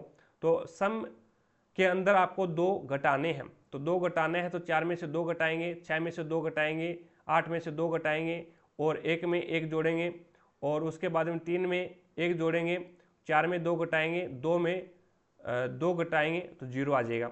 तो यहाँ पे इसने क्या बोला है, तो इस प्रकार बनी संख्या में सबसे बड़े और सबसे छोटे अंक का अंतर आपको ज्ञात करना है। सबसे बड़ा 6 है और सबसे छोटा है वो 0 है, इनका अंतर कितना आ जाएगा, 6 ही आएगा, यानी 2 नंबर ऑप्शन। आगे देखो अभी नेक्स्ट आपको यहाँ पे बताना है मूलों की प्रकृति कैसी होगी। तो मूलों की प्रकृति का फॉर्मूला होता है अभी b² - 4ac बराबर 0 है। b² - 4ac बराबर अगर 0 आ रहा है तो यहाँ पे मूल वास्तविक होंगे और समान होंगे। दूसरी कंडीशन ये होती है b² - 4ac अगर क्या है 0 से बड़ा आ रहा है तो मूल वास्तविक तो होंगे लेकिन क्या होंगे, असमान होंगे। तीसरी कंडीशन होगी b² - 4ac और क्या है 0 से छोटे हैं तो मूल क्या होंगे, मूल क्या होंगे भी काल्पनिक होंगे, यानी कोई भी मूल वास्तविक नहीं होगा, काल्पनिक होगा। तो यहाँ पे देखो भी इसमें किसी में भी मान रख दो आप एक बार, b² का मान यानी 6, b का मान ये है, c का मान ये है और a का मान ये होता है। b का मान 6 है, माइनस का 6 है तो ये b² है तो 36 हो जाएगा। माइनस में 4ac यानी a का मान 3, c का मान 5, तो 3 5 15 और 15 चौके 60, तो यहाँ पे क्या आ रहा है अभी 36 में माइनस के 60 और प्लस के 36, तो अपने पास में कितने बच गए, प्लस के माइनस के कितने बचेंगे, तो ये यहाँ पे 10 4 और यहाँ पे बच गया 5 2 24, यानी 24 बच गया माइनस का 24 बचा है जो क्या है 0 से छोटा है, जो क्या है 0 से छोटा है। तो 0 से छोटा होगा तो मैंने यहाँ पे ये कंडीशन बताई थी, जब 0 से छोटा हो जाए तो वो क्या होंगे, मूल है वो काल्पनिक होंगे, वास्तविक नहीं होंगे, तो कोई भी मूल वास्तविक नहीं होगा। 4 नंबर ऑप्शन आपका राइट आंसर होगा। नेक्स्ट देखिएगा 98 नंबर क्वेश्चन है, ये बोलता है भी निम्नलिखित में से कौन सा धावन सोडा होता है Na2CO3.10H2O। धावन सोडा के निर्माण के लिए प्रयुक्त कच्चे पदार्थों को सही समूह में आपको बताना है भी धावन सोडा का जब अपन निर्माण करते हैं तो अपन को किस किस की आवश्यकता होती है, तो NaCl यानी सोडियम क्लोराइड्स, NH3 यानी अमोनिया और CO2 यानी कार्बन डाइऑक्साइड। तो 1 नंबर ऑप्शन है वो आपका यहाँ पे राइट आंसर होगा। यानी सोडियम क्लोराइड नमक, NH3 यानी अमोनिया और CO2 यानी कार्बन डाइऑक्साइड। आगे चलते हुए नेक्स्ट देखिए 99 नंबर क्वेश्चन आपके सामने है। चंद्रा की आयु चंद्रिका की आयु से 10 वर्ष कम है। चंद्रा की आयु है वो चंद्रिका की आयु से 10 वर्ष कम है। तो मैंने चंद्रिका की आयु x मान ली और चंद्रा की आयु कितनी हो जाएगी, x - 10 हो जाएगी, यानी 10 वर्ष कम है। अब इसने आगे क्या बोला है, आगे बोला है भी 5 वर्ष बाद चंद्रिका की आयु चंद्रा की आयु की दोगुनी हो जाएगी। 5 वर्ष बाद में तो +5 और यहाँ पे भी +5 और क्या हो जाएगी, चंद्रिका की आयु है वो चंद्रा की आयु की दुगनी हो जाएगी। चंद्रा की आयु की दुगनी हो जाएगी। तो मैं 2 को चंद्रिका की आयु से कर देता हूँ, तो यहाँ पे बराबर रख देता हूँ। फिर ये तो यहाँ पे क्या हो जाएगा, x माइनस में 5 बचेगा क्योंकि माइनस का 10 और प्लस का 5 है, तो माइनस का 5 बराबर में 2x प्लस में 10 हो जाएगा। अब यहाँ पे ये 2x है, इधर दूसरी साइड में जाएगा तो ये अपने पास में क्या बचेगा अभी। अब यहाँ पे देखो भी इसने बोला क्या है भी 5 वर्ष बाद चंद्रिका की आयु चंद्रा की आयु से दुगनी हो जाएगी। चंद्रिका की आयु चंद्रा की आयु से दुगनी हो जाएगी, तो 2 को किससे मल्टीप्लाई करना पड़ेगा, इस वाले को मल्टीप्लाई करना पड़ेगा अभी, चंद्रा की आयु को मल्टीप्लाई करना पड़ेगा 2 से, ठीक है। अब यहाँ पे देखिएगा, यहाँ पे अपने पास में क्या आएगा, x प्लस में 5 आएगा और ये आ जाएगा x माइनस में 5, 2 से मल्टीप्लाई करोगे तो ये हो जाएगा 2x माइनस में 10 बराबर में x प्लस में 5, ये x दूसरी साइड में जाएगा तो अपने पास में x हो जाएगा और ये 10 प्लस माइनस का दूसरी साइड में जाएगा तो प्लस का हो जाएगा, तो ये हो जाएगा 15। तो x का मान कितना आ जाएगा, 15 आ जाएगा। इसने पूछा क्या है, तो चंद्रिका की वर्तमान आयु आपने माना क्या था, x माना था और x का मान 15 आया है। तो यहाँ पे 2 नंबर ऑप्शन है वो आपका राइट आंसर हो जाएगा। भी इसने बोला है भी 5 वर्ष बाद चंद्रिका की आयु है ना वो चंद्रा की आयु से दुगुनी हो जाएगी। तो अपन क्या है विपरीत गुणा करते हैं, तभी अपन को क्या है बराबर में लेते हैं। यहाँ पे चंद्रिका की आयु है वो चंद्रा की आयु से दुगुनी हो जाती है 5 वर्ष के बाद में। तो चंद्रा को 2 से मल्टीप्लाई करेंगे तब जाकर के ये बराबर होगा। भी आगे चलते हैं। 100 नंबर क्वेश्चन देखो आपके सामने है, ये रहा 100 नंबर क्वेश्चन। 100 नंबर क्वेश्चन है, R है वो N लिख रहा है, N को फिर J लिख रहा है, J को फिर F लिख रहा है, F को फिर क्या लिख रहा है, B लिख रहा है, B को फिर देखो क्या लिखेगा। तो यहाँ पे 18 में से 4 गया 14 यानी -4 कर रहा है। उसके बाद में 14 में से -4 करेगा 10 आ जाएगा, यानी 10 को फिर -4 करेगा 6 आ जाएगा। 6 में से -4 करेगा तो 2 आ जाएगा और 2 में -4 करेगा तो ये आ जाएगा 24 और 24 पे आता है x। उसके बाद में इसी प्रकार से आगे अब x वाले अपने पास में 3 है, 3 ऑप्शन है, अभी निकालना ही पड़ेगा। अब यहाँ पे देखो b है, b से x आ गया, b से x आ गया यानी -4 किया, फिर -4 किया 20 आ गया और 20 से 16 आ गया -4 कर दिया, 16 से 12 आ गया -4 कर दिया, 12 से -4 करेगा तो h आ जाएगा। तो अपने पास में x और h एक ही ऑप्शन है, x और h है वो एक ही ऑप्शन है। तो यहाँ पे 3 नंबर ऑप्शन है वो आपका राइट आंसर हो जाएगा। आगे वाला देखो तो देख लो, ये क्या है 13 है, 13 से 9 -4 किया और 9 से 5 पे आ गया तो -4 किया और 5 से 1 पे आ गया तो -4 किया और 1 से W 23 पे आ गया तो -4 किया और 23 से -4 करेगा तो S आ जाएगा। और उसके बाद में ये क्या है 7, 11, 13, 17, 19, यहाँ पे क्या कर रहा है +4 कर रहा है, फिर +2 कर रहा है, फिर +4 कर रहा है, फिर +2 कर रहा है। अब क्या करेगा +4 करेगा, 19 और 4 23, तो यहाँ पे 23 आ गया। तो यहाँ पे आपका 3 नंबर ऑप्शन है वो राइट आंसर होगा। इस प्रकार से अपन ने एक पेपर है वो और कंप्लीट कर लिया है। तो अपन ने 18 पेपर कंप्लीट कर लिए हैं। आई होप आपको प्रत्येक क्वेश्चन है वो समझ में आया होगा। भी अपन ने आज 100 क्वेश्चन कवर किए हैं तो प्रत्येक क्वेश्चन आपको समझ में आया होगा। अगर फिर भी कोई भी क्वेश्चंस में आपको डाउट है तो मुझे कमेंट सेक्शन में कमेंट करके जरूर बताएं, आपके डाउट को क्लियर किया जाएगा। क्लास पसंद आई है तो दिल से लाइक करना, ज़्यादा से ज़्यादा शेयर भी करना अपने सभी दोस्तों के साथ में, ताकि सभी दोस्तों को क्लास का लाभ मिले। चैनल पर अगर आप नए हैं तो चैनल को सब्सक्राइब कर लेना, पास में लगे बेल आइकन को जरूर दबा लेना, ताकि अपन जैसे ही नेक्स्ट वीडियो डालें तो उसका नोटिफिकेशन सबसे पहले आपके पास पहुंचे भी। तो आज की क्लास में इतना ही, मिलेंगे अपन नेक्स्ट क्लास में, तब तक के लिए जय हिंद, जय भारत।